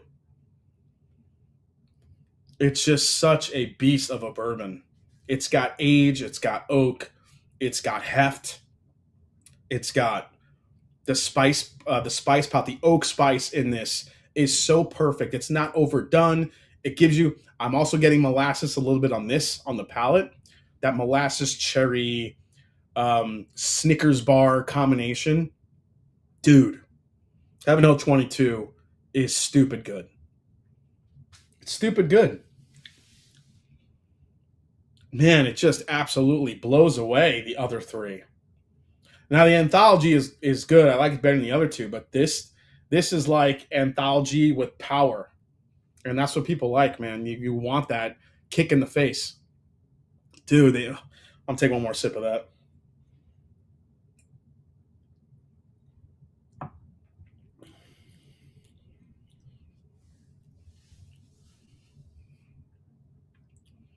See, on that sip, I just get that Heaven Hill DNA that they're so known for. Again, just like that combination of dark fruit oak spice and the.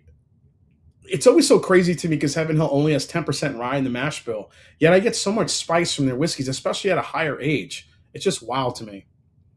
What is the MSRP for EC21? I think it was 300, Vic. I think it was $300. And I got that one for retail. I was lucky enough to get that at retail. So I didn't overpay for the EC21, thank goodness. All right, I'm going to take a little water.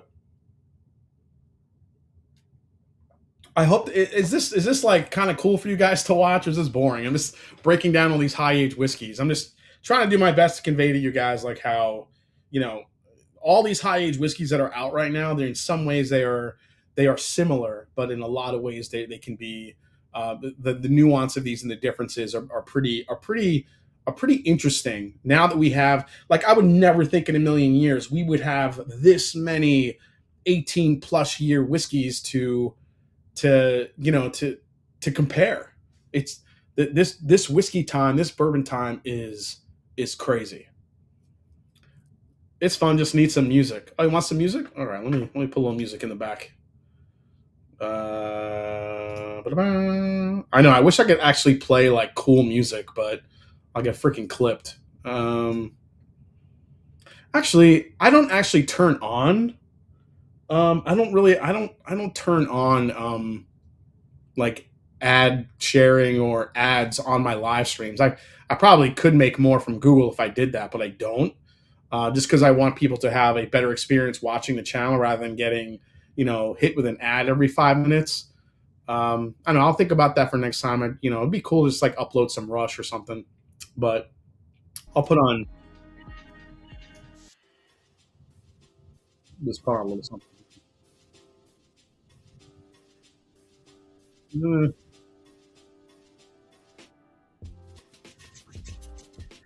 uh,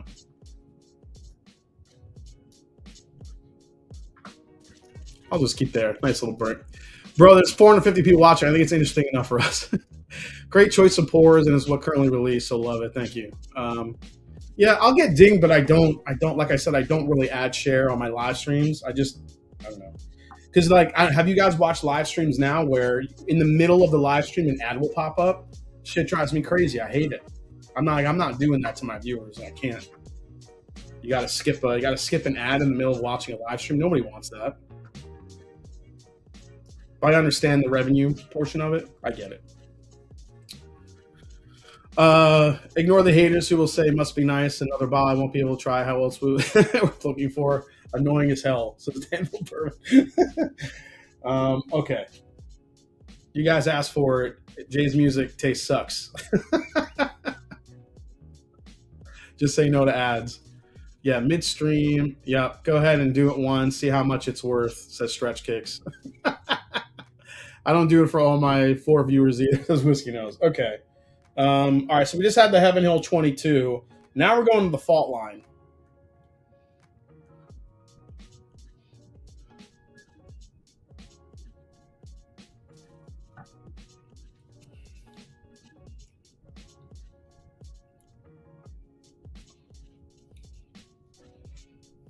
The fault line is the fault line 19 is so special. It's hard for me to, man, it's so special. This old ass NGP, man.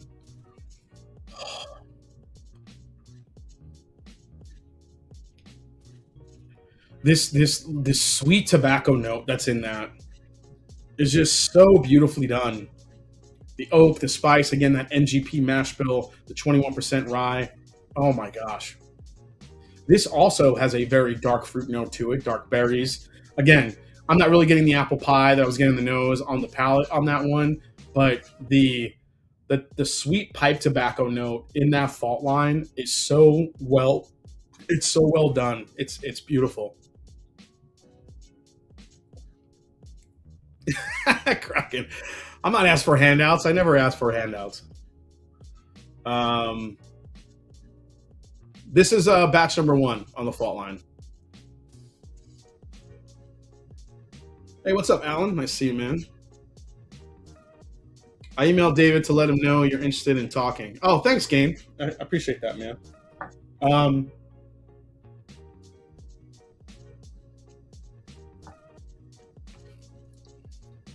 oh, King Kentucky 17. I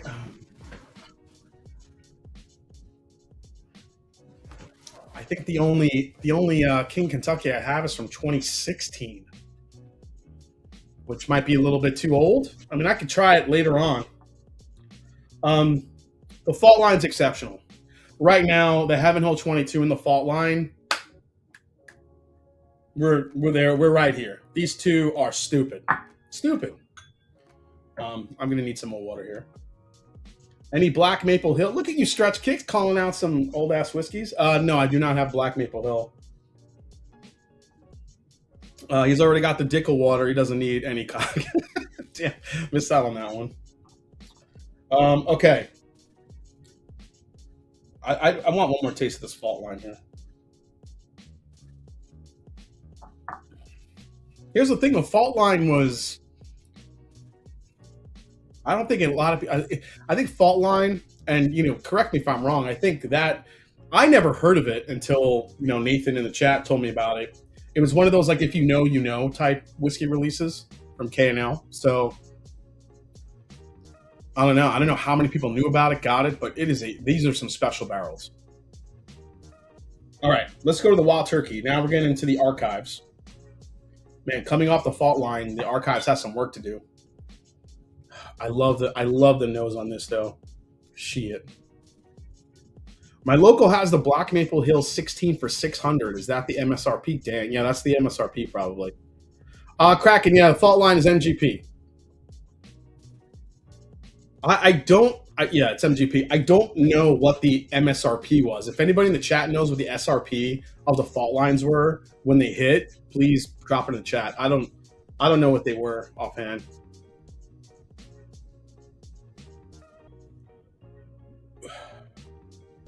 Might be $4.99 Stretch Kicks.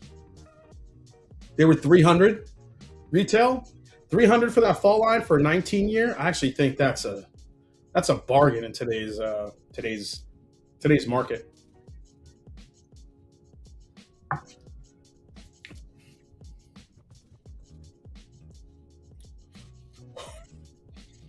I'll tell you what, man, the archives coming off of these, especially the fault line, this is so buttery. Oh my God, that is my profile, man. It's so buttery. However, it drinks softer. It definitely drinks softer next to the fault line and the Heaven Hill 22. That's what I said. I mean, this thing has a lot of work to do.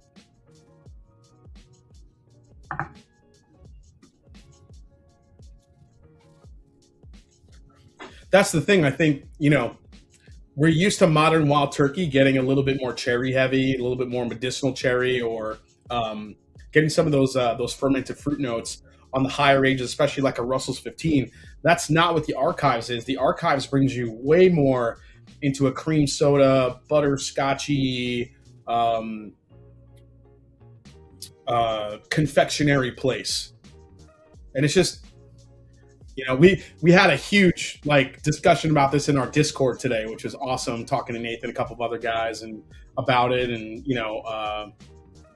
I know Rob was in there talking about. There was, a lot of folks. There was a couple of folks that weren't as impressed with this, and I think some people in their mind are thinking, it's not as good as Russell's 15. And I actually said that in a review.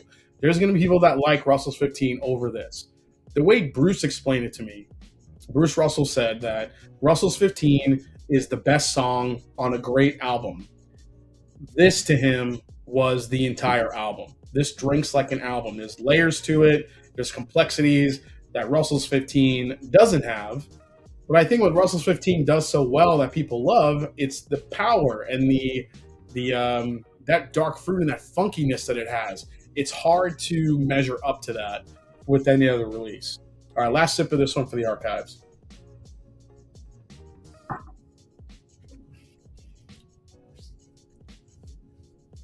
As much as I love the Wild Turkey archives in this blind, or not blind, in this lineup, I should say, I still think I like the Fault Line and the Heaven Hill 22 more.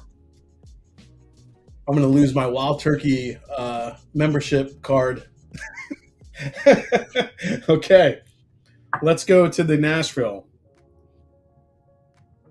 Yeah, Jordan, I would agree. I think the cherry is there, but it's much lighter. So, at what age should we expect the money year go from $10 to $15, 20 per year of age? Little. I mean, I think we're there already, little Barry. I think it just depends on who's selling it. I just noticed you got another CGF there in the background. I don't know what you're talking about, Adam. Have you heard anything about the Sazerac and North Carolina beef? Stretch kicks? No, haven't heard about that. What's going on with Saz in North Carolina? I think you already have a Turkey lifetime membership. All right. I love the nose on the Nashville Barrel Company. Again, for those of you guys that miss it, this is 24 years old, but this is Barton. So this is out of 1792. So.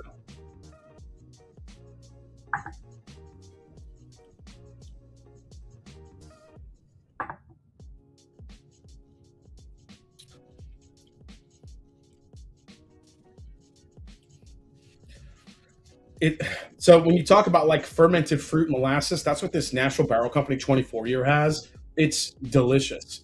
Now, I don't think it has the layers of complexity that some of the other ones do. But again, this is like a Russell's 15 type experience where the 2 or 3 things that it does exceptionally well. And I think that's what the Nashville brings to the table here. Have you ever tried Red Hook Rye? I did not try. I have not tried it. I would do a lot of naughty things to try the Red Hook Rye, but I haven't tried it. Saz and North Carolina are in a fight over profit margin. Now North Carolina wants more profit, so Saz says, "Go fuck yourself." Legend North Carolina tried to change their price on some vodka instead of on the vodka, dude. If you want the second cheesy go foil up there on the shelf. Yeah, I still don't know what you're talking about. This is really good. This is closer to the Fault Line, I think. I think this Barton and the Fault Line are more in line with each other. They're pretty close as far as flavor profile goes. Old Barton can be fantastic. I did get a bottle of the 15-year 1792, the travel retail exclusive. So you will see a review on that coming soon too, guys. It's been a very expensive whiskey month with all these high-aged releases. It sucks, but it is what it is. And lastly, let's go to the Franklin. Oh my God, the coffee, the bitter coffee chocolate vitamin note in this is just wild.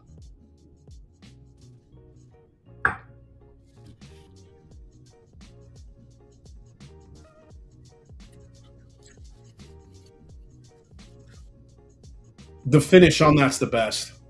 Not the best of the group, but as far as the experience goes, the finish on this 20-year Franklin is incredible.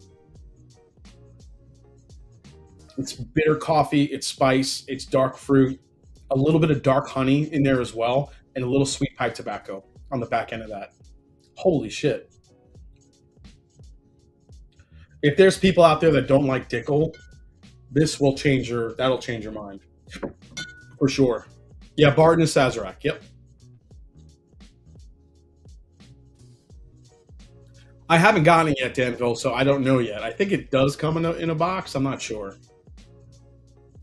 They sent all the North Carolina allocated bottles to South Carolina last month. Wow, stretch cakes. That's messed up. So this Franklin is from Elixir Spirits. Elixir Wine and Spirits, which I think is a store.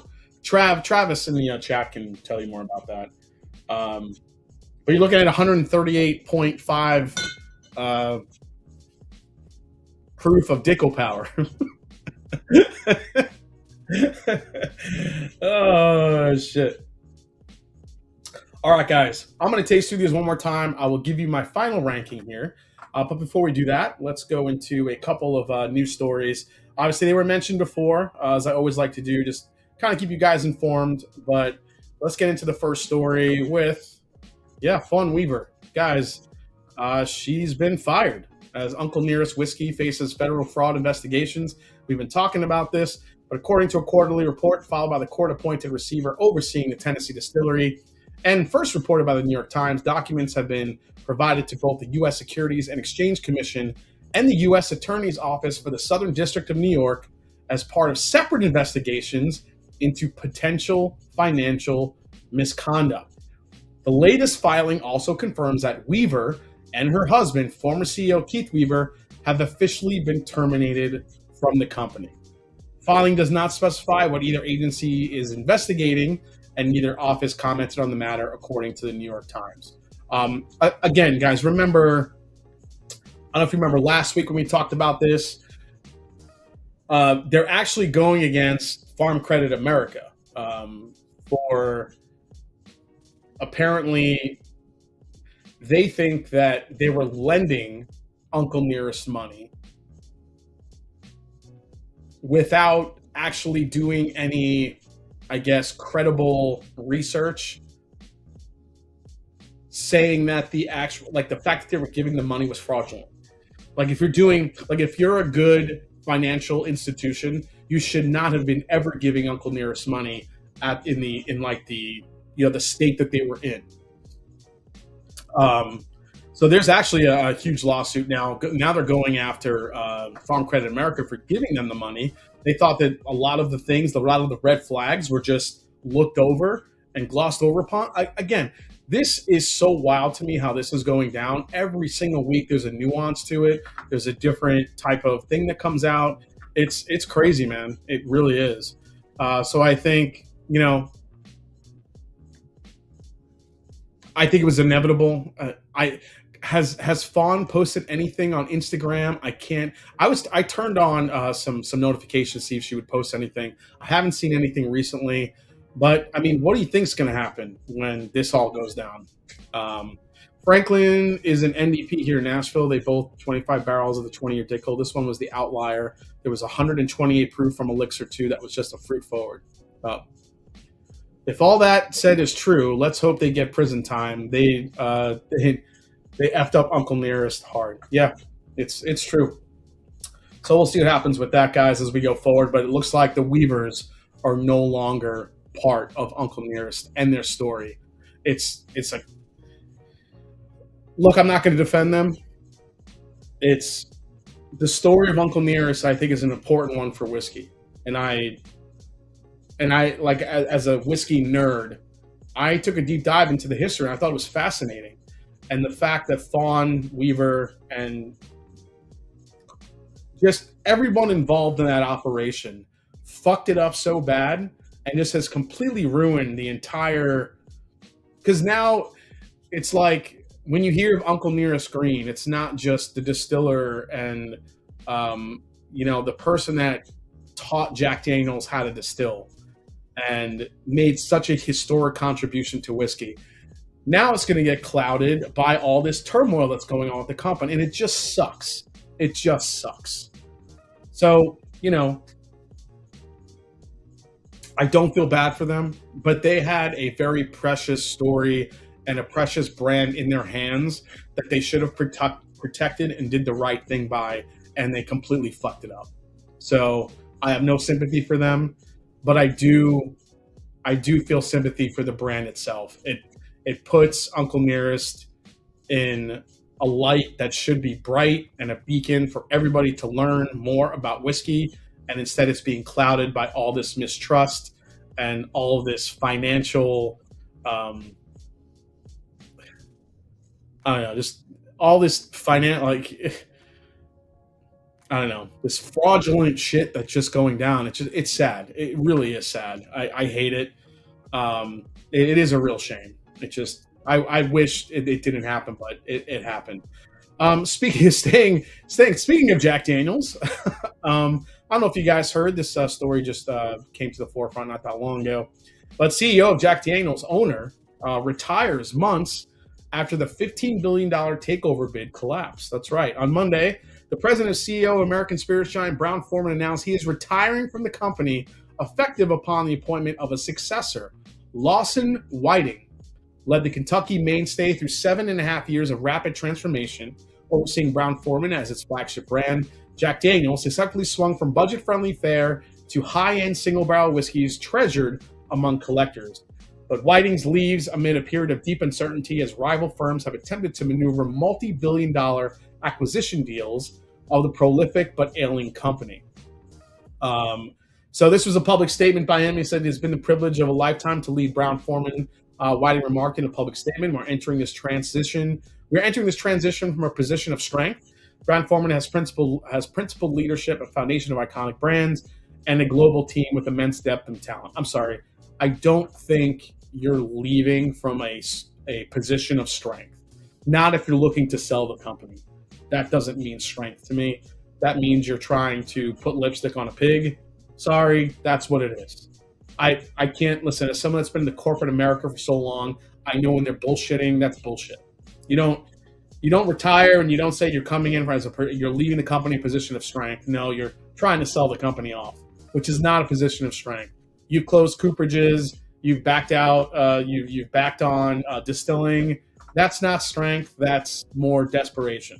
So I'm calling it as I see it. Let's see what else here, guys. Okay, cool brands that have been coming out. Again, we're talking about new and exciting labels that are popping up on the TTB. I don't know if anybody saw this one, but just what we need, guys. Just what the whiskey world needs is another fucking Weller. A 12-year Weller. That's right. You're like, there's already Weller 12. Well, this isn't Weller 12 bourbon. This is Weller 12 wheat whiskey. Looks like we're going to be getting a Weller 12 wheat whiskey in a 1-liter format. That's right, a 1-liter format, guys, coming to a store probably not near you. And again, just because it's Buffalo Trace. Never gonna get it, never gonna get it, never gonna get it, never gonna get it. Nobody's ever going to see that fucking bottle. So, yeah, thank you, Buffalo Trace. Appreciate you bringing that to the market where nobody's ever been able to see it. Penelope's bringing back Omega. So if you guys like the French Oak Omega from Penelope, it's coming back. I hope it's better than last year's. Last year's was kind of a mid-tier type of whiskey. I want more age and I want more French Oak in those Penelope, so I'm hoping they bring that to the forefront coming soon. Cedar Ridge is coming out with an anniversary edition. Cedar Ridge, if you guys have not heard about Cedar Ridge, one of my favorite distillers out of Iowa. They are absolutely incredible. Straight bourbon whiskey, finished in tawny port, Pedro Jimenez sherry, Tokai, Napa Cabernet, and Madeira cask. That seems like a lot. Not sure how that's going to work, but if anyone's going to probably do those finishes exactly right, it's going to be Murphy Quint from Cedar Ridge. He's just an absolute mastermind when it comes to blending different finishes like he does with his single malts. So I'm excited to get my hands on a bottle of this if I can. So if any of you guys are near Cedar Ridge for their anniversary edition, please keep me in mind because I'm going to want a bottle of this one.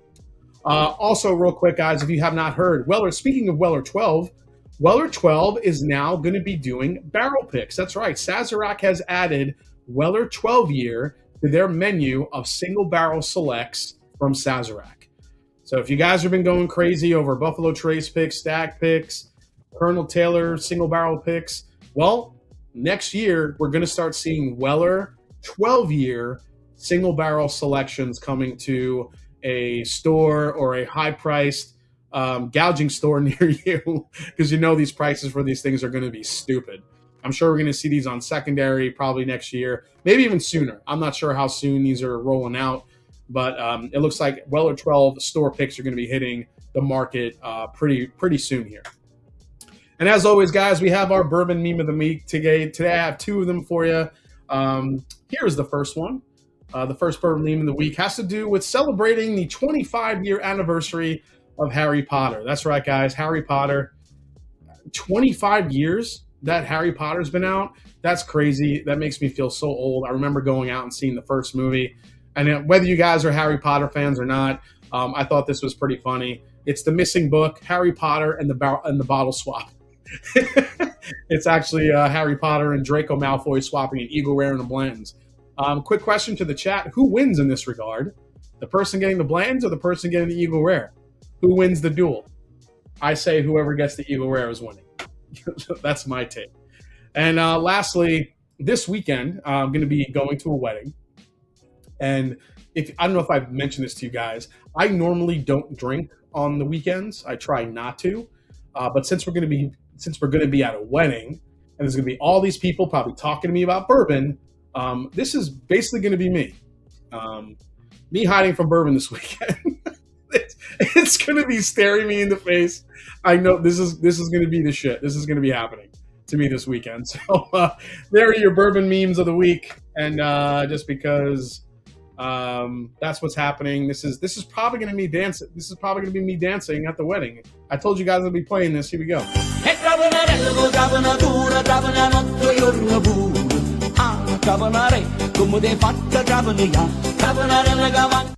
That's right. That's little Jason getting ready for pasta time. Okay, here we go. All right, guys, it's time to rank these and then call it a night. Here we go. All right. Go get your post-game gummies.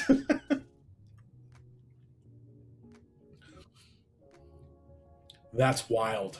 Guys, after coming off of all these and going back to the anthology, that FU yeast strain, the mintiness is coming through now.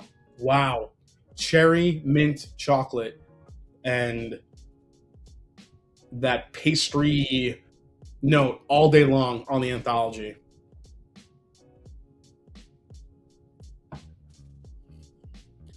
Honestly, I think anthology might end up in my top 5 here tonight. Possibly. Knob Creek 21. It's probably going to be at the back end here. But as I stated, one of the best high-age bourbons, at least 21 years old, that you could get for the money if you want to taste something at that age. You don't have to pay, $2,000 to get a Pappy. You can walk in some places and find a Knob Creek 21 for some places less than $200 now. The Elijah Craig.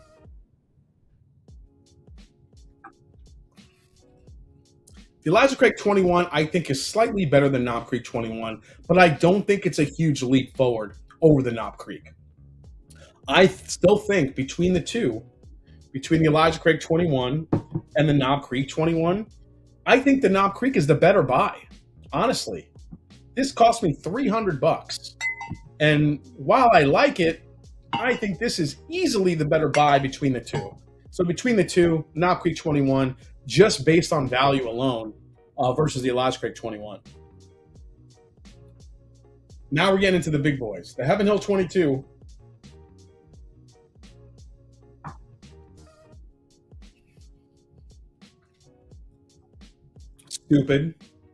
Stupid good.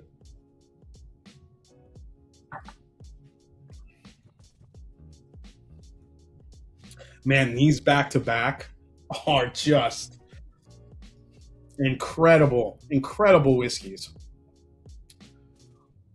Last wedding I was at was charging $15 for Maker's Mark.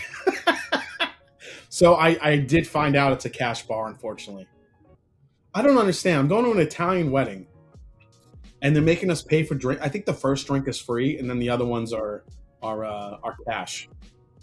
I'm a little pissed about that. I might bring a flask. Just saying. Might just be like dropping some shit in my ginger ale. These two are top tier. Wild Turkey.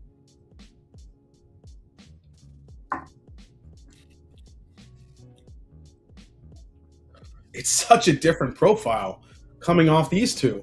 These two are dark molassesy cherry sweet pipe tobacco. This is dark, yet it's cream soda, butterscotch, butter beer, whatever you want to call it, on the Austin Nichols archives.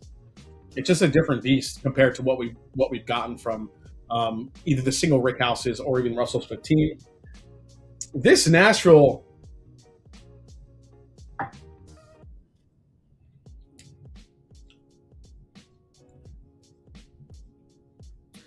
So after I keep sipping this is starting to go more medicinal. Again, that Barton distillate, man, getting that medicinal cherry in it, it just kills it for me a little bit. It sucks. And I think the more this bottle opens up, it's just gonna keep getting more medicinal. I mean, it's very good, but I'm just scared as it opens up, it'll just get more of that Robitussin type of influence on it. Then the Franklin. The Franklin's a beast. It's an absolute beast of a whiskey. Okay, here's my rank. Honestly, top tier, it's going to be the Fault Line and the Heaven Hill 22. Heaven Hill 22 still might be my favorite whiskey this year, right now. It's crazy. It's so good. The Fault Line didn't come out this year, so I really can't put it in Whiskey of the Year territory. But that Heaven Hill 22 is a very special bourbon. So I'm not going out on a limb saying that. If you guys have had Heaven Hill 22, you know how good it is. So Heaven Hill 22, kind of the leader in the clubhouse for me. I would probably put Heaven Hill 22 first.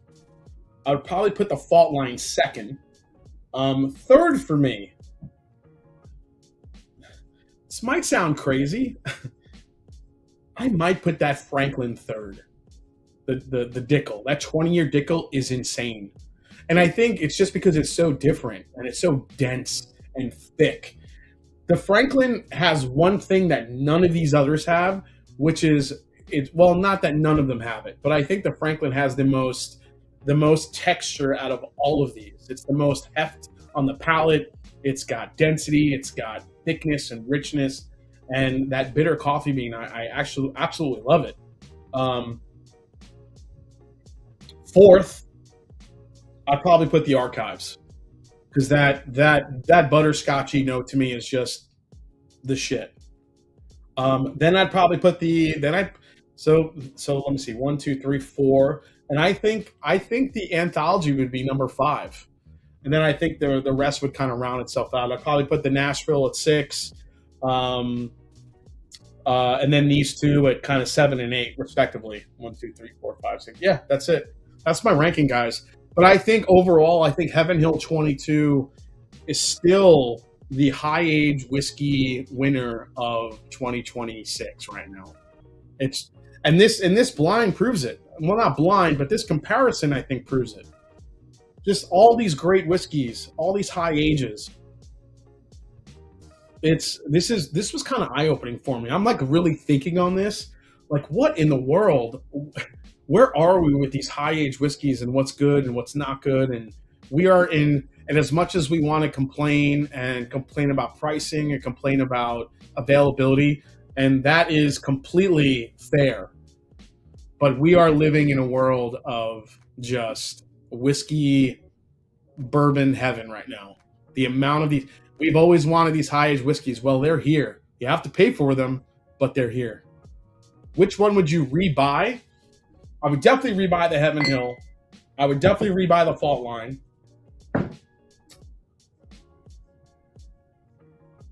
If I could get another bottle of this, I probably would, because it's just such an outlier. It's so different.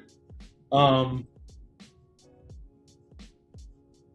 think this for $400, I think it's a little bit more than where I would want. I don't know if I'd buy another one of those, to be honest. Now that I've tried this, I was all in on getting another one of these, but I don't know if I will now.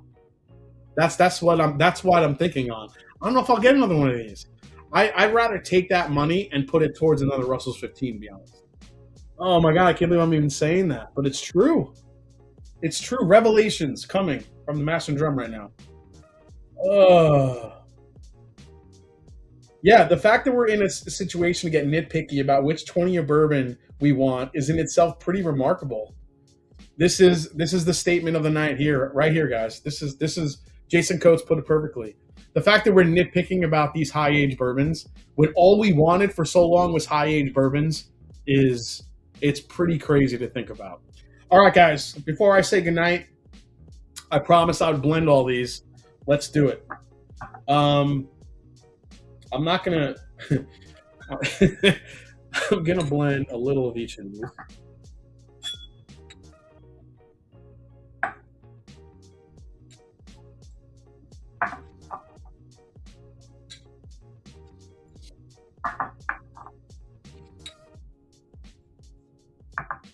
This is either going to be amazing or really bad. High age whiskeys are hard to blend, guys. Let me tell you. All right, let me kind of put these aside.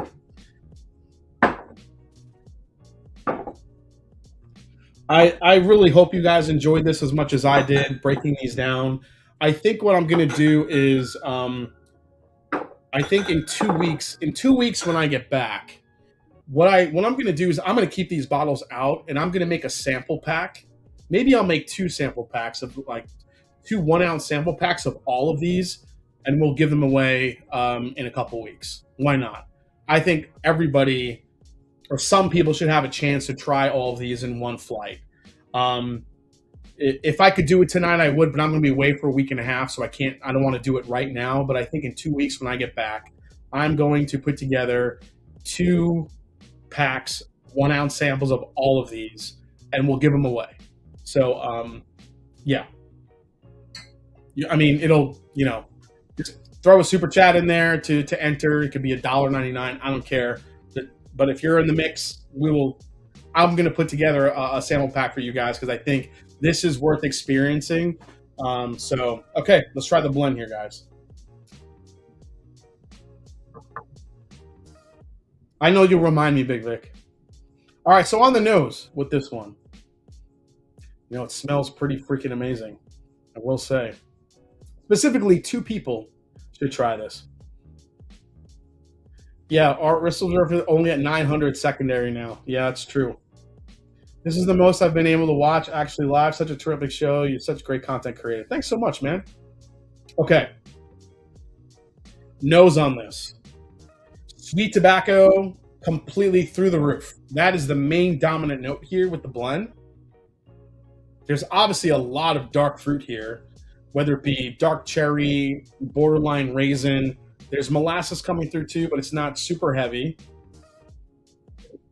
I'm not really getting chocolate at all. This is kind of more staying in that,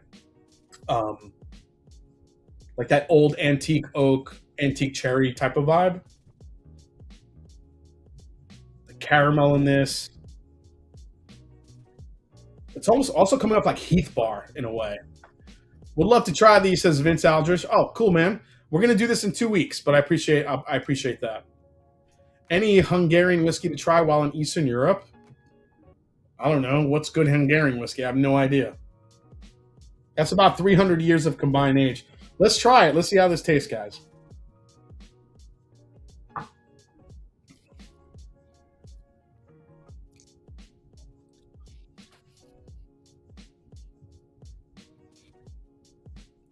It's good. It is really good. Whoever 2 people win this flight, you're going to have to save a little to blend at the end because it's actually a really good blend. This is nice. Cognacs, Polish rye.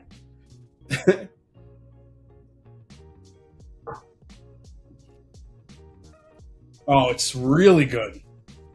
This is getting better and better. I am going to savor the rest of this evening. Look at this dark beauty. Oh my gosh. Look at that. All right, guys. Patrons will not be able to do a... Actually, let me see something here.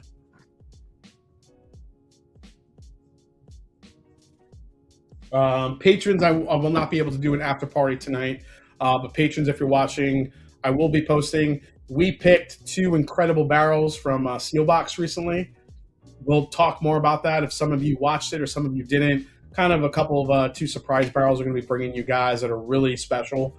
I think you guys are going to go crazy for those. We're also planning a really cool Take Jay West weekend trip for some lucky patrons that are going to be able to spend some time at the farm, at the estate, and pick some amazing barrels while we're there. So we'll talk more about that. Crittendens are very, very slow in the uptick, so we'll see what happens with that. And that's really what's coming to you guys. But guys, thanks for hanging out tonight. Thanks for all the love. Thanks for over 450 people watching tonight. It was an amazing live stream. Hope you enjoyed it. If you did, again, hit that like button, the subscribe button if you haven't subbed below yet. And as I always say, it's not about the whiskey, it's the people you share with. Guys, enjoy your week next week. I will see you in 2 weeks right here on the Master and Drum. Love all of you, and I'll talk to you guys soon. Cheers.